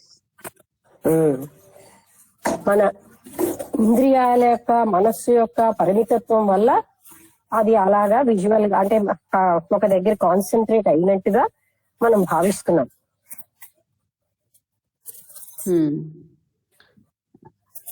ఇది ఇక్కడ ఆఫ్ చేసిదా 7:33 అయింది. ఇప్పుడు ఈ పారాగ్రాఫ్ ఇక్కడ ఎండ్ అయింది. ఇంకా ఉన్నది బోల్డ్ అంత ఉంది. కానీ ఒకటి చెప్పనా నేను, అంటే మనుషులకి ఆ కాన్సన్ట్రేటెడ్ గా ఉన్నది గనక అదే నాకు బాగా ఉంది కాన్సన్ట్రేట్ చేయొచ్చు అన్నది ఈజీగా అనిపిస్తుంది. దానివల్ల అది ఎందుకంటే ఒక దగ్గర ఉంది అన్న మాట సెన్సెస్ తో పర్సీవ్ చేస్తాం కదా. సెన్సెస్ తో ఎలాగా పర్సీవ్ చేయలేం కానీ అట్లీస్ట్ మైండ్ తో కానీ.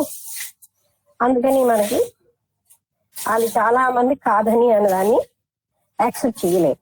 కానీ చాలా వాటికి అర్థం నిగూఢంగా ఉంటుంది. ఆ నిగూఢ అర్థానికి వెళ్ళాలంటే ఇంట్యూటివ్ ఫ్యాకల్టీ ఉంటే గానీ చాలా మనకి ఇంకా అంటే ఎన్నో విషయాలు చాలా నిగూఢంగా ఉంటాయి. ఆ పైకి మనకి మామూలుగానే కనిపిస్తాయి కానీ వాటికి ఆ నిగూఢ అర్థానికి ఇంట్యూషన్ తోటి వెళ్ళగలం. ఆధ్యాత్మిక విషయాలు చాలా నిగూఢంగా ఉంటాయి. ఎక్కడ పడితే అక్కడ అన్ని తెలుసున్నట్టే ఉంటాయి, మనకు తెలియదు.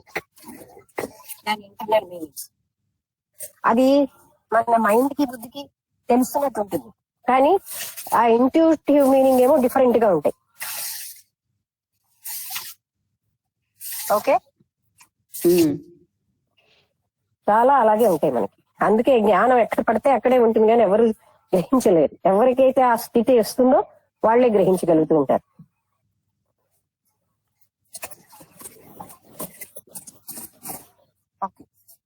సరే, ఇప్పుడు అర్థమైంది అనుకుంటాను మీకు. ఇవాళ విషయంలో మీరు ఎవరైనా మాట్లాడతారా? ఏదైనా సందేహాలు ఉన్నా అడగచ్చు. నాకు అర్థమైంది, నాకు బాధపడింది చెప్పు ఇవాళ చదివింది. అంటే నేను ఏంటంటే చెప్తానంటే, సాధారణంగా ఇలాంటి ఆధ్యాత్మిక విషయాలలో ఇంట్యూషన్ మనకి బాగా ఉండాలి. లేకపోతే లిటరల్ మీనింగ్స్ మనం చాలా మిస్టేక్ అయిపోతుంటాం. అంటే ఇది కాదు, ఇంకా అలా చాలా ఉంటాయి, మనం అంత లోతుగా అవ్వట్లేదు. కానీ పైకి ఒకలా ఉంటుంది, దాని అంతరార్థం వేరేగా ఉంటుంది.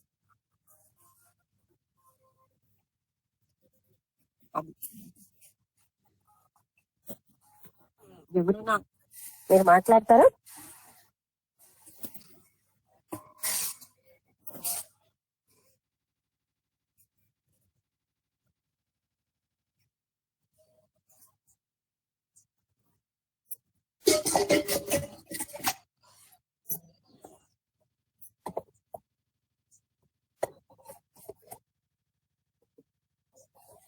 ఇవాళ మనం చదివిన విషయాల మీద ఏమైనా మీకు అనిపిస్తే మాట్లాడండి. ఒక్క ఈ విషయమే కాదు కదా, మనం చాలా చదివాం.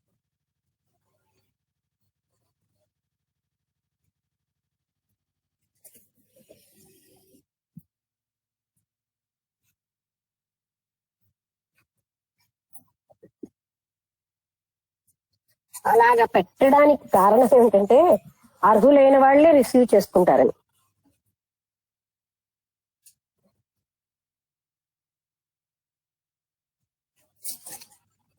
ఏమిటి అర్హులైన వాళ్ళు రిసీవ్ చేసుకుంటారని? అర్హులైన వాళ్ళు రిసీవ్ చేసుకోవాలని. ఇప్పుడు తాళం చెవి ఒక ధనాగారానికి అందరికి ఇచ్చి, ఎవరు అర్హులో వాళ్ళకే. అందుకని అన్ని చోట్ల ఉన్నట్టే ఉంటుందో దాని మీనింగ్ డిఫరెంట్ గా ఉంటాయి. ముఖ్యంగా మన తత్వాలు కూడా అలాగే ఉంటాయి. తత్వాలు పడతారు కదా, అవి పైకి ఒక లోపల ఒక మీనింగ్ ఉంటాయి. అవును.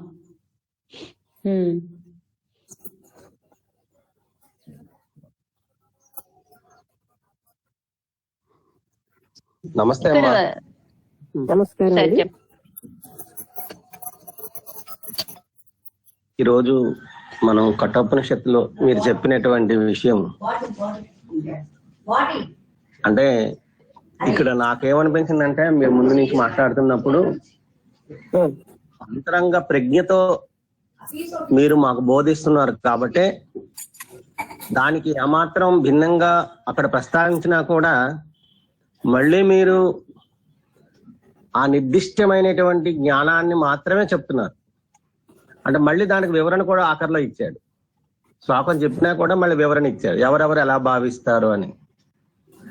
అంటే అంగుష్ట మాత్రం అనేసరికి ఒక ప్లేస్ ని మనం అక్కడ కాన్సన్ట్రేషన్ చేసి అక్కడే ఉంటాడా అన్న ఒక పరిమితిని మళ్ళీ, అంటే అలాంటి వాళ్ళం ఏంటంటే ఎక్కువగా పరిమితంగా చూడడానికి అలవాటు పడిపోయిన వాళ్ళందరూ కూడా ఆ పరిమితమైనటువంటి స్థలం కోసమే వెతుకులాడు.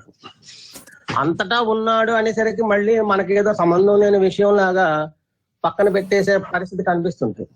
ఎక్కడైతే అంగుష్ట మాత్రం అనేసరికి దొరికాడురా బాబు, మనకి ఇక్కడ ఉంటాడు, ఇక్కడే బటకన వేలు అంత ఉంటాడు, మనల్ని పట్టుకుంటే సరిపోతుంది అన్న ఒక పరిస్థితికి వచ్చేస్తున్నాం.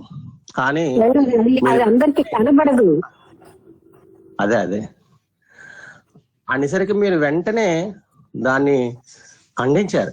ఎలాగంటే అన్ని జ్ఞానాలు బోధించే దగ్గర కూడా సర్వవ్యాపి అనేవాడు మళ్ళీ అంగుష్ట మాత్రము అనడం అనేది అక్కడ ఉపాధి కోసం చెప్పిన మాటే గాని పరమాత్మ ఒక కండిషన్ గా ఉండడు అని చెప్పడం అనేది అది మీ యొక్క అంతరంగ జ్ఞానం నుంచి వచ్చిన మాట కాబట్టి అది మాకు చెప్పగలిగి మళ్ళీ మేము దానికి పరిమితం అవ్వకుండా మమ్మల్ని చేస్తున్నారు. అంటే మా నాలెడ్జ్ ని ఎలాగా మీరు పెంచుతున్నారంటే, అంతటా వ్యాపించి ఉండే సత్యమే ఎల్లప్పుడూ తెలుసుకోవలసినది అన్న భావనని మాకు బాగా సుస్థిరం చేయడానికి ఈ ఉపనిషత్తులు గాని ఇతరమైనటువంటి వేదాంత గ్రంథాలు గాని ఏ బోధైనా సరే ఆ కోణంలోనే మమ్మల్ని మాకు బోధిస్తున్నారు తప్ప ఎక్కడ ఒక్క అణువు కూడా డీవియేషన్ అవ్వకుండా మాకు అన్ని విధాలుగా ఒక నికరమైనటువంటి జ్ఞానాన్ని అందించడానికి మీరు చేస్తున్న ప్రయత్నానికి చాలా చాలా కృతజ్ఞతలమ్మా. నమస్కారం. ఎందుకంటే నేను కూడా నిన్న మాట్లాడినప్పుడు చిన్న అమైన్మెంట్ కోసం చూశాను, కానీ మళ్ళీ మీరు ఆ అమైన్మెంట్ కూడా ఖండించారు. కారణం ఏంటంటే అలాగే చెప్పాలి, అంటే అలా చెప్పినప్పుడే అల్టిమేట్ నాలెడ్జ్ అనేది మాకు దొరుకుతుంది.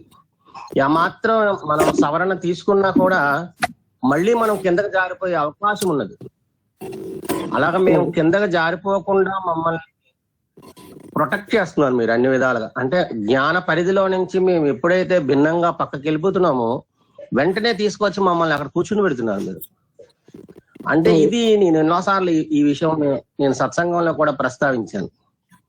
కన్న తల్లిదండ్రులు మనల్ని పెంచి పెద్ద చేసి మనకి ఏదో ఆస్తి ఇచ్చి, ఉద్యోగం ఇచ్చి, భార్య పిల్లల్ని ఇచ్చి, అదే సెట్ చేసి మనకి ఒక కుటుంబాన్ని ఇస్తారు. కానీ కన్న తల్లిదండ్రులు కూడా మనకి మోక్షాన్ని ఇవ్వలేరమ్మా. కానీ తల్లి తండ్రి ఎవరూ చేయలేనటువంటిది, ఏ స్నేహితుడు చేయలేనటువంటిది ఒక గురువు మాత్రమే ఈ జనన మరణ దుఃఖం నుంచి మనల్ని బయటపడేస్తాడు అన్న ఒక మాటకి గొప్ప నిదర్శనం ఏంటంటే ఈ సత్సంగం. ఈ సత్సంగంలో అంటే గురువు గైడెన్స్ ఇస్తున్నారు, మిగతాదంతా ఎవరి మానవ వాళ్ళు దాన్ని విచారణ చేయాలి. అది విచారణ లేకపోతే అలా చేయడానికి ఆధారం కల్పించడం కూడా గొప్ప విషయమే కదమ్మా.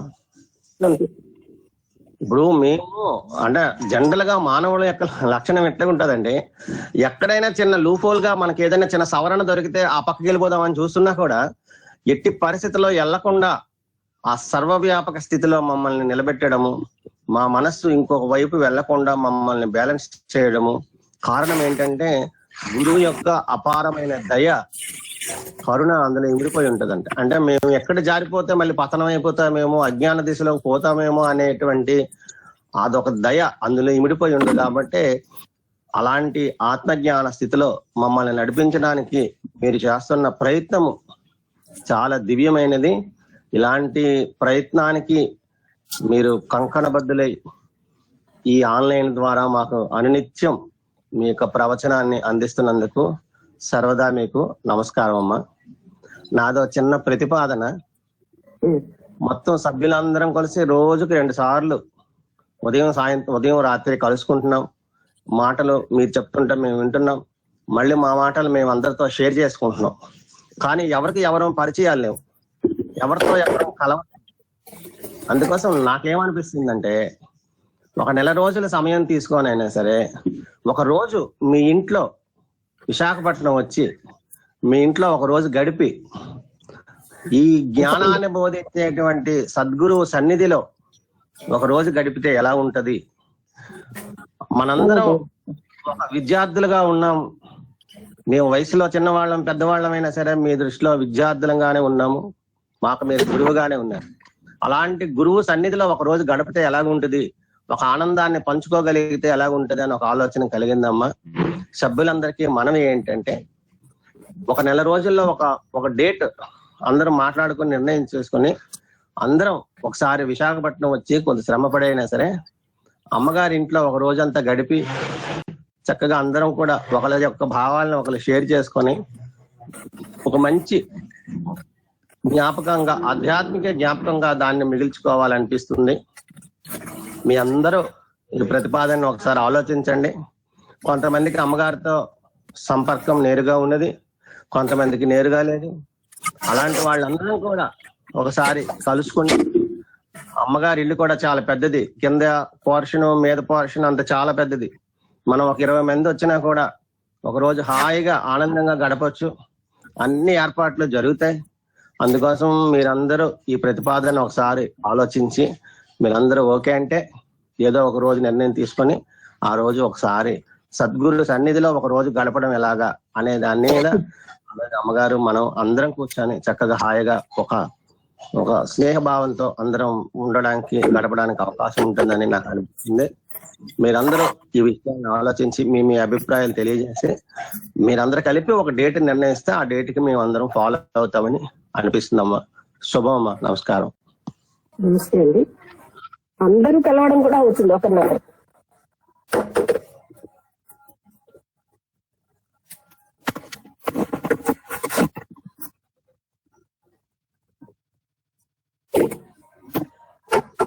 ఓకే, నాగేశ్వరరావు గారి ప్రపోజల్ తర్వాత మీరు అందరూ ఆలోచించి చెప్పండి.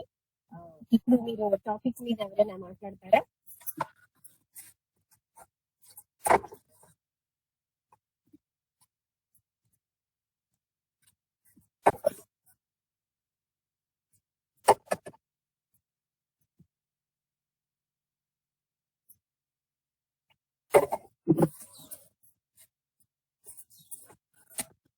ఇంకెవరైనా మాట్లాడతారా?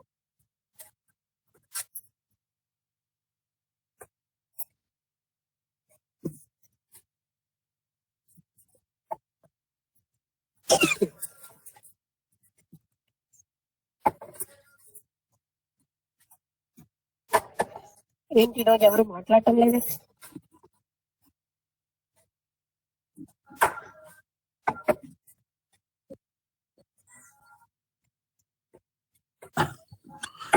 ఆయన ప్రతిపాదన బాగుంది. హలో, ఏంటండి? ఆయన ఇప్పుడు వై అన్నారు నాగేశ్వర, ఆయన పేరు ఏం పేరో తెలీదు. ప్రపోజల్ బాగుందా? ఆయన ప్రపోజ్ చేసింది బాగానే ఉంది, ఆ విధంగా చేస్తే బాగుంది, మంచిది. ఓకే,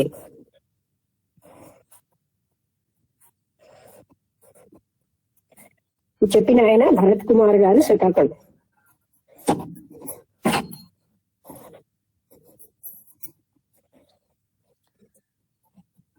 నమస్తే మేడం. నమస్కారం అండి. నేను సీతాకుమారి. నిన్న రాలేదా మేడం? సీతారామన్ గారు? నిన్న వచ్చాను. మాట్లాడలేదు. మాట్లాడలేదు, నిన్న కొంచెం లేట్ గా వచ్చాను. పర్వాలేదు, మీరు ఒక 2 వాక్యాలు మాట్లాడండి, ఏం పర్వాలేదు. మీకు ఎంత వస్తే అంతే మాట్లాడండి. ఆ మాట్లాడడం మీకు హ్యాపీనెస్ ఉంటుందండి, కాన్ఫిడెన్స్ వస్తుంది. మాట్లాడే వాళ్ళు కూడా హ్యాపీగా ఉంటారు, మీ మాటలు వినడం అందరికీ హ్యాపీగా ఉంటుంది. ఇంటరాక్షన్ ప్రభావం. మేడం, ఈ రోజు చెప్పిన దాంట్లో భగవంతుడికి కళ్ళు మన కళ్ళులాగా ఉండదు, మన చెవుల్లాగా ఉండదు, ఇది అంటున్నారు కదా. అది ఒకటి నాకు ఈ రోజు అర్థమైన విషయం ఏంటంటే, మన సెన్సెస్ కున్న పవర్ పరిమితం. ఆయన ఎవ్రీవేర్ అంతటా వ్యాపించి ఉన్నారు కాబట్టి అది అపరిమితమైన పవర్ కాబట్టి ఆయనకి ప్రత్యేకంగా అవయవాలు ఏర్పడి పనిచేయాల్సిన అవసరం లేదు అనేది ఒక విషయం నాకు బాగా ఇవాళ అర్థమైంది.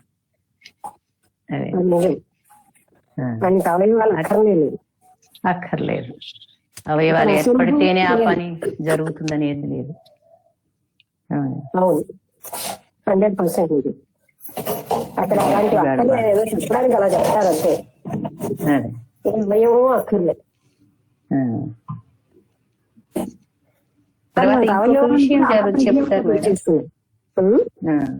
ఇంకొక మాట కూడా చెప్తారు మేడం. ఇప్పుడు అంటే మనకు కన్ను చూస్తుంది, చెవు వింటుంది, ఇలాగంటే ఒక పరిమితమైన ఒక సెన్సే పనిచేస్తుంది, ఆ శక్తి వల్లే పనిచేస్తున్నాయి. అంటే ఈ కన్ను కూడా ఆ పరమాత్మ శక్తి లాగా పనిచేయలేదు.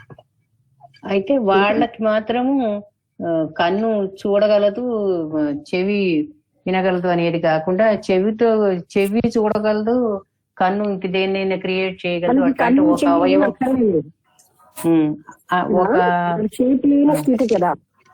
అదే ఒక సెన్సెస్ పర్టికులర్ పనే చేస్తుంది అనేది కూడా ఏం లేదు, ఆ పరిమితి కూడా లేదు అని అంటారు. అది కూడా నిజమేనేమో అనిపించిందండి నాకు. అక్కడ సెన్సెస్ లేవు, మనిషి ఊహిస్తాడంతే. అంటే అసలైన పరమాత్మ తత్వానికి ఒక ఆకారం లేదు, ఆకారమే లేదు. కాబట్టి ఎప్పుడు ఏ స్థితిలోనైనా ఏ పనైనా చేయగలదు. అది అంటే అంత సూక్ష్మంగా పరమాణువులో కూడా ఒక సెల్ లో కూడా వ్యాపించి ఉంది అన్నప్పుడు ఆకారం ఎలాగవుతుంది? అది అసలు ఆకారంతో పనే లేదు అని అది మనుషులు వర్ణిస్తారు అలాగే. నాకు ఆకారం ఉంది కానీ భగవంతుడికి ఒక ఆకారం ఉంది, కానీ అక్కడ లేదది. అందుకే ఆకారంతో వర్ణించడం సిన్ అని చెప్పలేడు కదా శివుడు. ఆకారంలో మీరు భగవంతుడిని చూస్తే అది పాపం అన్నారు. ఎందుకంటే అంతటా వ్యాపించి ఉన్న అనంత తత్వాన్ని పరిమితంగా చూడడం తప్పని. దానికి మూలం ఇది ఇప్పుడు తెలిసిందండి. వీళ్ళు వర్ణించడానికి అలా చెప్తున్నారు, మన కళ్ళు కావాలి, అక్కడ కళ్ళు ఎక్కడ కావాలి, అవి ఏదో చెప్పాలి కదా, వర్ణన దూరపరచాలి కదా. అది అవును. అంటే నిజంగా కళ్ళు లేదంటే ఆ. ఆ. ఎందుకంటే రైట్. అది ఇప్పుడు సంపూర్ణ తత్వం అయ్యింది, అన్ని చేయగలదు. అక్కడ అసాధ్యం ఏమీ లేదు. అది సులభంగా తెలుస్తుంది.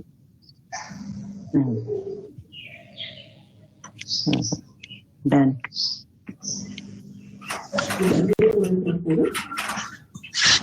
నమస్తే మేడం. నమస్తే మేడం.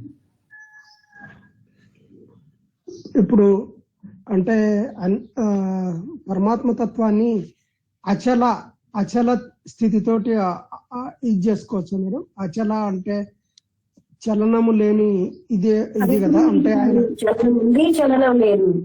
ఏమంటారు అంటే ఈ అచల సాంప్రదాయం వాళ్ళు ఎందుకు అలా పెట్టారంటే అది స్థిరంగా ఉంటుంది, అన్ని లక్షణాలు ఎప్పుడు కోల్పోలేదు. కానీ it's not static, it's not kinetic. అది ఒక దగ్గర స్థిరంగా ఉంటుంది, లోకలైజేషన్ లేదు దానికి. ఇప్పుడు అచల అంటే మీనింగ్ అంటే ఎట్లా మేడం? అచల అంటే ఇప్పుడు ప్రతి చోట చలనం లేదు.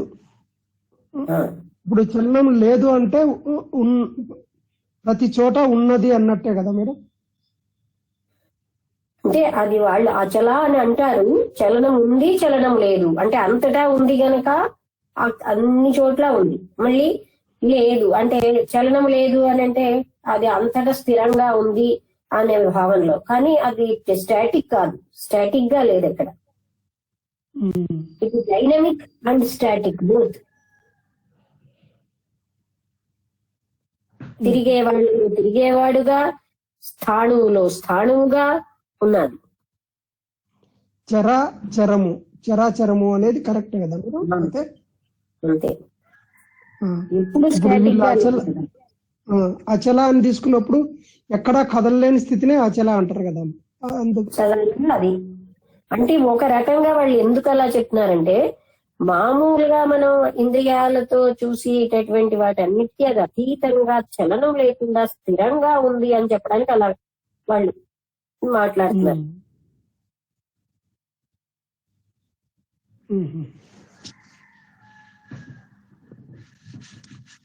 అదే ఎన్నో రకాలుగా వర్ణిస్తారనమాట. దాన్ని ఎలా వర్ణించినా అది రైటే. మళ్ళీ అదొక్కటే రైట్ అని కాదు.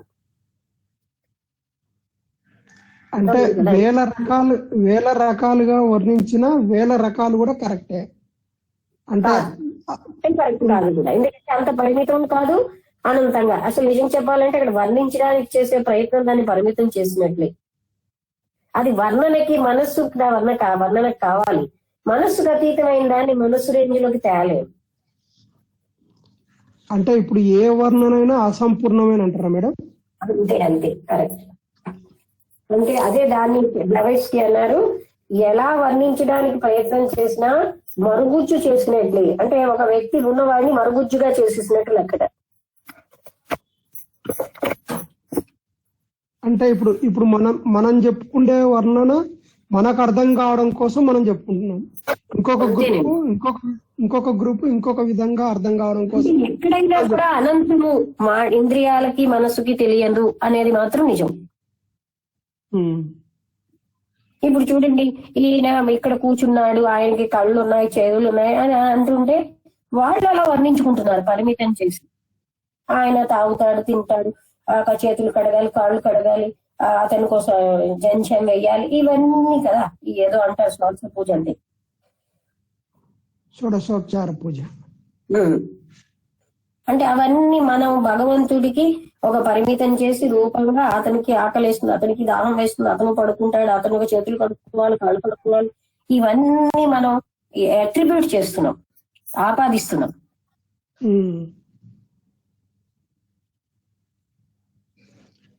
అంటే ఇది ఎక్కడికక్కడ ఎవరికి వారు వాళ్ళకు తోచిన విధంగా భగవతత్వాన్ని అర్థం చేసుకోవడానికి ప్రయత్నం చేస్తూ వివిధ రకాలుగా వాళ్ళ ప్రయత్నం అనరు, ఇదే అంటారు.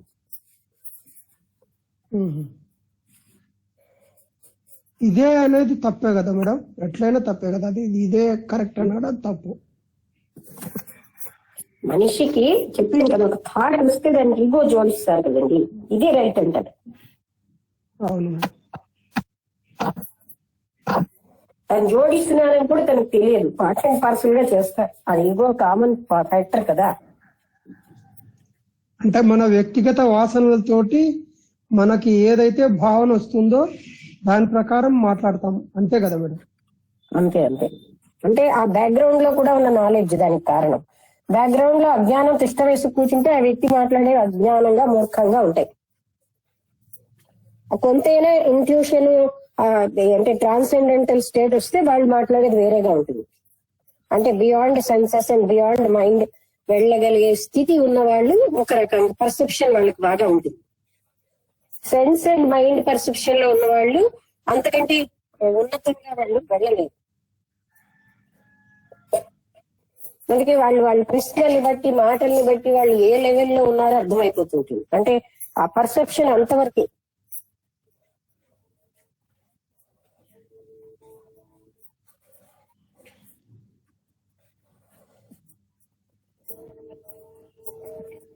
Okay madam, thank you madam. Okay, ఇంకెవరైనా?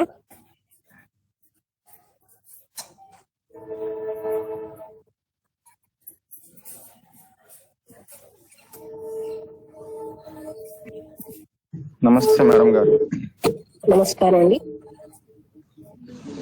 అదేనమ్మా, ఈరోజు అంగుష్ట మాత్రం చేత అంటే మా విగృహలో ఉంటున్న దానికి అంటే సర్వం వ్యాపించి ఉన్నవాడు అంటే ఆ రైటర్ యొక్క భావన అని చెప్పి అంటే వెంటనే దాన్ని అంటే వాళ్ళు ఏంటంటే రైటర్ ఇంకా బాగా చెప్పాడు. రైటర్ ఏం చెప్తున్నాడంటే రిఫ్లెక్షన్ ఉన్నాడు, అంటే ఎక్స్ప్లెయిన్ చేసాడు అనమాట. అంటే అదొక రకంగా ఈ పాయింట్ అసలు మనుషులకి ఈజీగా ఉంటుందండి పట్టుకోవడానికి. పట్టించుకోవడం ఉంటుంది, పట్టుకోలేని వాళ్ళు. చెప్పండి.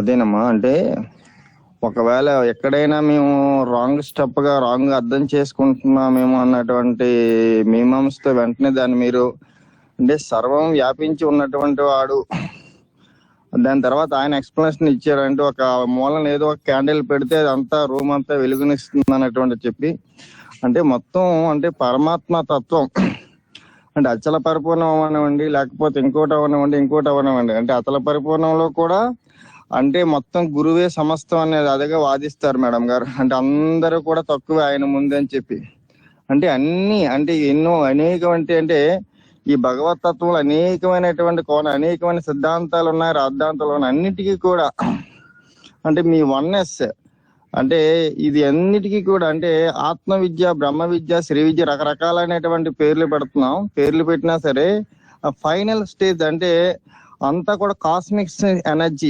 మొన్న కూడా చెప్పారు అంటే అన్ని దేవతలందరూ కూడా ఒక చెట్టుకి పూసినటువంటి పువ్వులు, కాయలు వాటిగాని పరిగణిస్తూ అంటే అంతా కూడా అంటే ఆ పరమాత్మ తత్వం ఎలా ఉంటుందన్న దాన్ని క్లియర్ గా ప్రతి విషయం పాయింట్ టు పాయింట్ క్లియర్ గా చెప్తున్నారు మేడం గారు. అంటే ఒకవేళ ఎక్కడైనా సరే మేము చిన్న డీవియేట్ అయినా సరే ఆ డీవియేట్ అవ్వకుండా మమ్మల్ని అందరినీ కూడా సత్య మార్గం వైపు నడిపిస్తున్నారు అనమాట.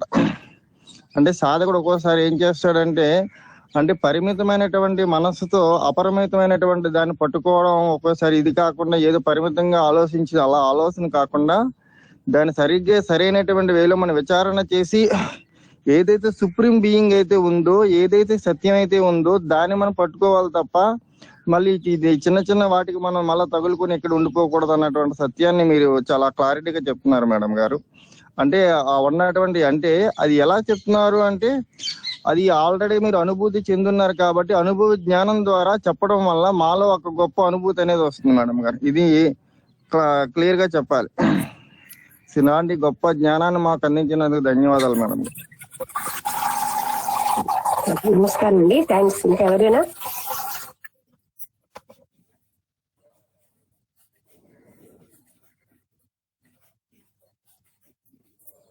మనం 1 hour చదవడం వల్ల లిమిట్ అవుతున్నాము, కానీ ఎక్స్ప్లెనేషన్, డిస్కషన్, ఇంటరాక్షన్ కి చాలా సమయం అవుతున్నది కనుక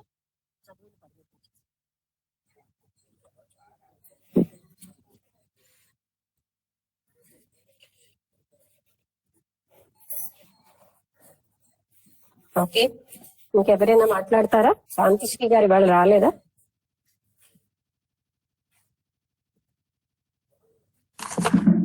అమ్మా వచ్చాను, నేను ఒక 2-3 minutes తర్వాత మాట్లాడతాను.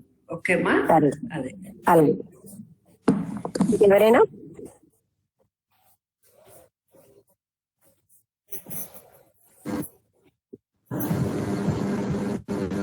నమస్తే మేడం. నమస్తే.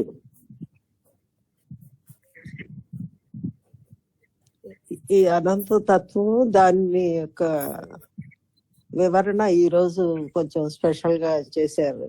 ఇది ఎప్పుడు ఇది వరకు ఎప్పుడు ఇలాంటి ఇది రాలేదు కదా, ఈ రోజే స్పెషల్ గా ఉంది ఇది.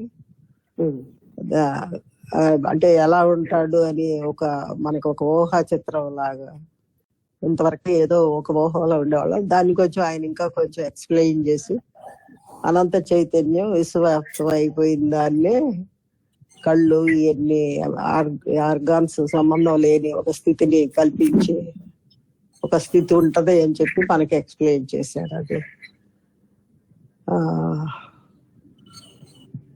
జనరల్ గా మనం చైతన్యం అనగానే మనకు వచ్చే ఐడియా కూడా అదే ఉంటది. అన్నిట్లోనూ పర్వేడ్ అవుతుంది, అన్నిట్లోనూ ఆమ్నిషియంట్, ఆమ్నిపోటెంట్, ఆమ్ని ప్రెసెంట్ అనేది కదా ఆ కాన్సెప్ట్ కి దగ్గరగా ఇవాళ కూడా అది ఎక్స్ప్లెనేషన్ అది బాగుంది. తర్వాత ఏ పని చేయాలన్నా చేయగలిగే స్థితి, ఏదైనా పొటెంట్ అంటే అదే కదా, అన్ని చేయగలిగే స్థితి, దానికి ఆర్గాన్స్ తో సంబంధం లేదు అనే కాన్సెప్ట్ బాగుంది. తర్వాత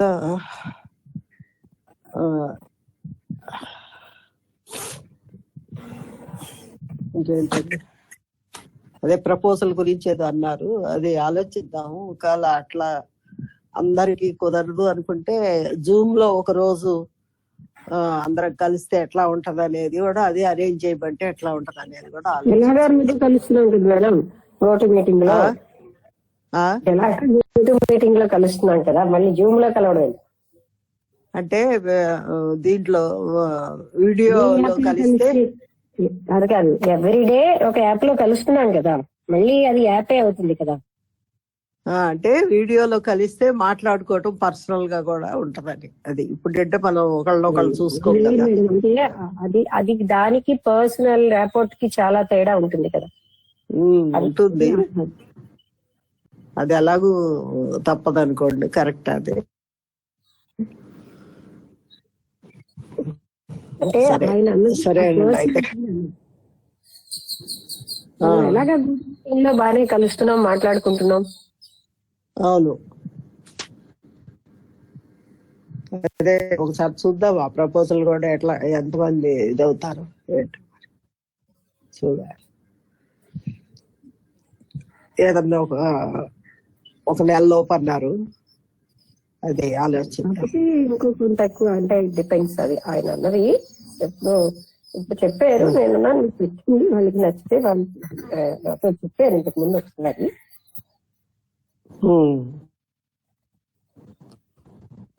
వస్తే కలిస్తే బాగుంటుంది అందరూ కూడా, అది మంచి అవకాశమే కదా.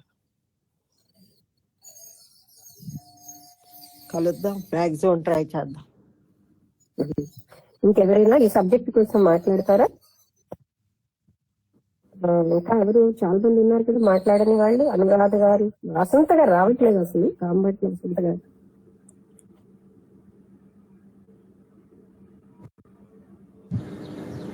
టైం తగ్గించారు ఏంటది, టైం తగ్గించారా ఒక గంటకి? ఎందుకంటే ఇంటరాక్షన్ కి ఎక్కువ టైం అవుతుంది కదా, మన సబ్జెక్ట్ కూడా చిన్నది కదా. అంటే మనకి యోగ వాటిని 1 hour లో చదువుతున్నాం, ఇదేమో చిన్న చిన్నవి కనుక దీనికి 1 hour లోనే అవ్వదు. పెద్ద గ్రంథం తీసుకున్నప్పుడు మళ్ళీ ఎక్కువ చేద్దాం. గ్రంథాలన్నీ చిన్నవే చదువుతున్నాం మనం పొద్దున్నవే. ఇంటరాక్షన్ కి ఎక్కువ టైం అవుతున్నది కనుక ఆ టైం ఇంటరాక్షన్ వాడుతున్నాం. ఓకే, నైట్ టైం అంటే అందరూ నిద్ర వస్తూ ఉంటుంది, అందరూ ఇంటరాక్ట్ అవ్వలేకపోవచ్చు. పొద్దున్న వేళ ఎక్కువగా ప్రాముఖ్యం ఇస్తున్నాం. నైట్ టైం కొంతవరకు అయిన వాళ్ళు అవుతారు.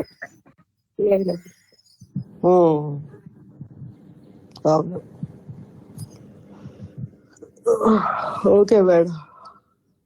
ఇంకెవరైనా మాట్లాడతారా? నమస్తే అమ్మా. నమస్కారం. అదే వాళ్ళ టాపిక్ బాగుందమ్మా. ఎందుకంటే ఇప్పుడు ఈ మనిషిని జీవరాశుల్ని సృష్టించిందే ఆ అనంత తత్వంలో నుంచే మనం వచ్చాం కదమ్మా. అందుకని చెప్పేసి ఈ ఈ అంటే ఆ తత్వం తెలుసుకున్న వాళ్ళు, అంటే ఈ పరమాత్మ తత్వం గురించి అందులో ఉన్న వాళ్ళే ఈ ఉపనిషత్తుల్ని ఆ సారాంశాన్ని మనకి ఎలా అందిస్తున్నారంటే, మనిషి ఒక లిమిటెడ్ కదా, మన కంటికి గాని అంటే మన పంచేంద్రియాలకి కొంతవరకే పనిచేయగలుగుతున్నాయి. అంటే ఏంటి, చాలా లిమిటెడ్ పర్సన్ లాగా.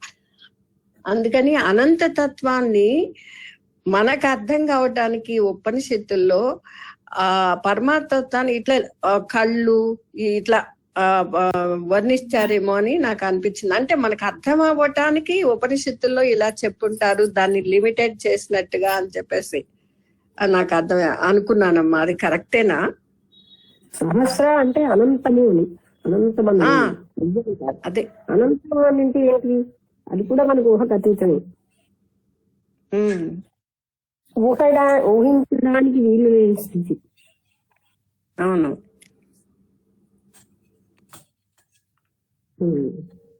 అదే ఊహించలేని దాన్ని మనము మరి మన ఊహకి అందాలి అంటే, దానికి మనకు అర్థం అవ్వాలి అంటే ఒక మాటలో ఏదో చెప్పాలి. కాబట్టి ఇప్పుడు మనకు కన్ను అనంటే మనం చూస్తున్నాం కాబట్టి అలాంటి కంటితో చూడగలుగుతారు అని చెప్పటం అన్నమాట అని అనుకున్నాను నేను. అంతేనా అని ఇంకేదన్నా నేను అర్థం చేసుకోవటం తప్ప నాకు అదే అవ్వచ్చు. కానీ అది మళ్ళీ తప్పుడు అర్థం కూడా ఉంది. అక్కడ ఆయన కళ్ళు ఉన్నాయి, ముఖ్యం ఉన్నాయి, చెవులు ఉన్నాయి అని కాదు కదా. అవి ఉండవు అక్కడ. మూర్ఖంగా అర్థం చేసుకుంటే మా కళ్ళు ఉన్నాయి కదా అన్నట్టుగా వస్తుంది. ఉంటారు మనం ఒకే చూడం కదా. అవును. ఇప్పుడు ఈ అనంత విశ్వంలో ఎన్నో గ్రహాలు, ఎన్నో సూర్యులు, మన భూమి లాంటివి ఎన్నో ఉన్నాయని ఇప్పుడు మన మనిషికి అందినంత జ్ఞానం వరకు తెలుసుకున్నారు కదమ్మా. ఈ ఎన్నో ఇవి ఉంటాయి అని చెప్పేసి పాల పొంతులు అంటే ఇలాంటి ఒక్కొక్క విశ్వాలు ఇలా సమస్తం ఇంకంటే ఎంత అని మనకి ఊహించలేము కదా. అది అట్లాంటి తత్వంలో అమ్మా అవి అనంతత్వంలో ఇసుకరేణువుల్లా ఉంటాయి. ఎంత విసుకురేణువుల్లా ఉంటాయి.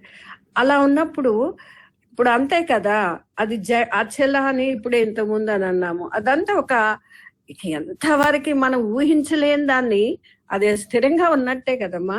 అది నేను ఇక్కడ అంటే దానికి ఆ చంచలము లేదు కాబట్టి అచంచలము అచలను మీనింగ్ ఉంటుందేమో అన్నట్టుగా నాకు ఒక అనిపించింది. ఇంకా అంతే కదా. ప్రమాదం ఏంటంటే అది అంటే ఒక స్టెబిలైజ్డ్ గా ఉన్నదన్న ఒక రాంగ్ పర్సెప్షన్ రావచ్చు. అది ఎవర్ న్యూ అన్నమాట. ఎప్పుడు కూడా న్యూగా ఉంటుంది.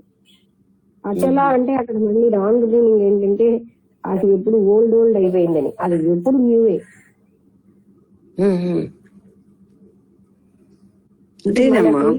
పరిభాషలో చెప్పేసి చాలా దోషాలు వచ్చేస్తాయి.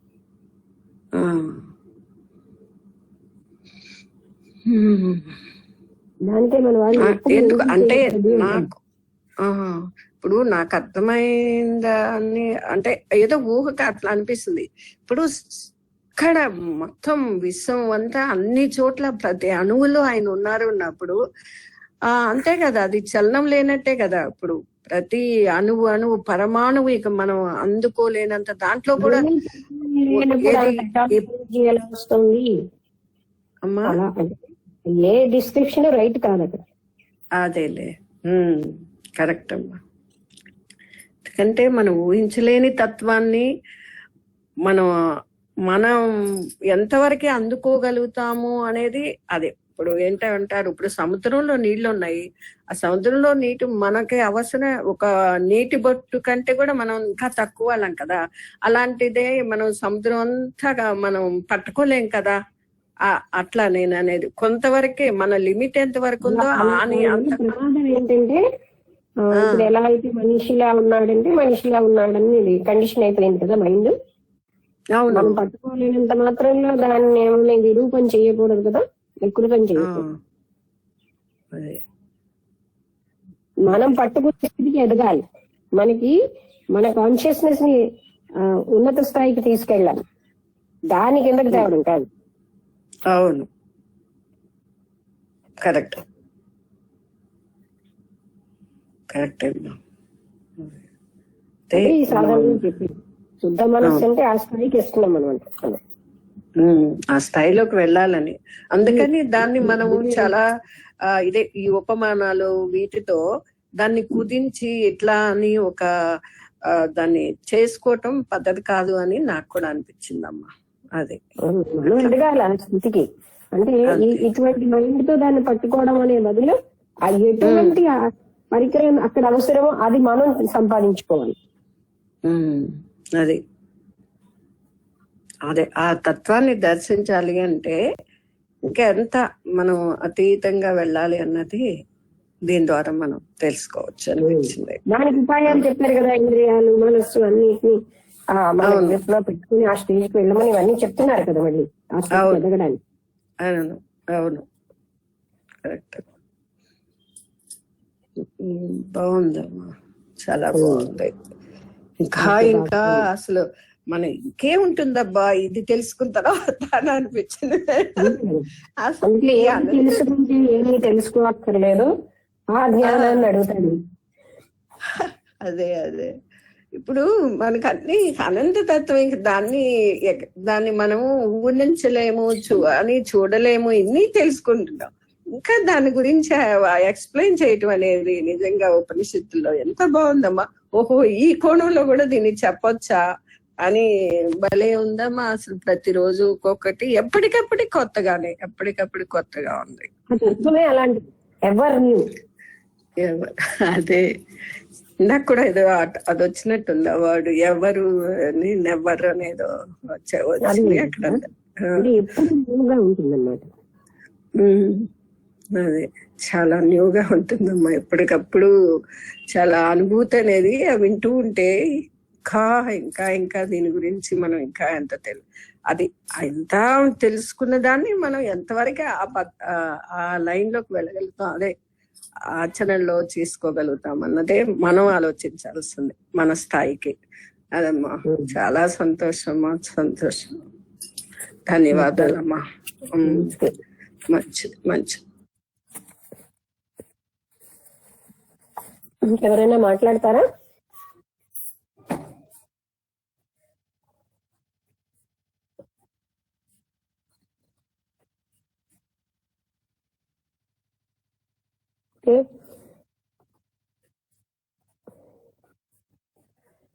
అయితే ముగించేద్దామా, ఇంకెవరు మాట్లాడకపోతే?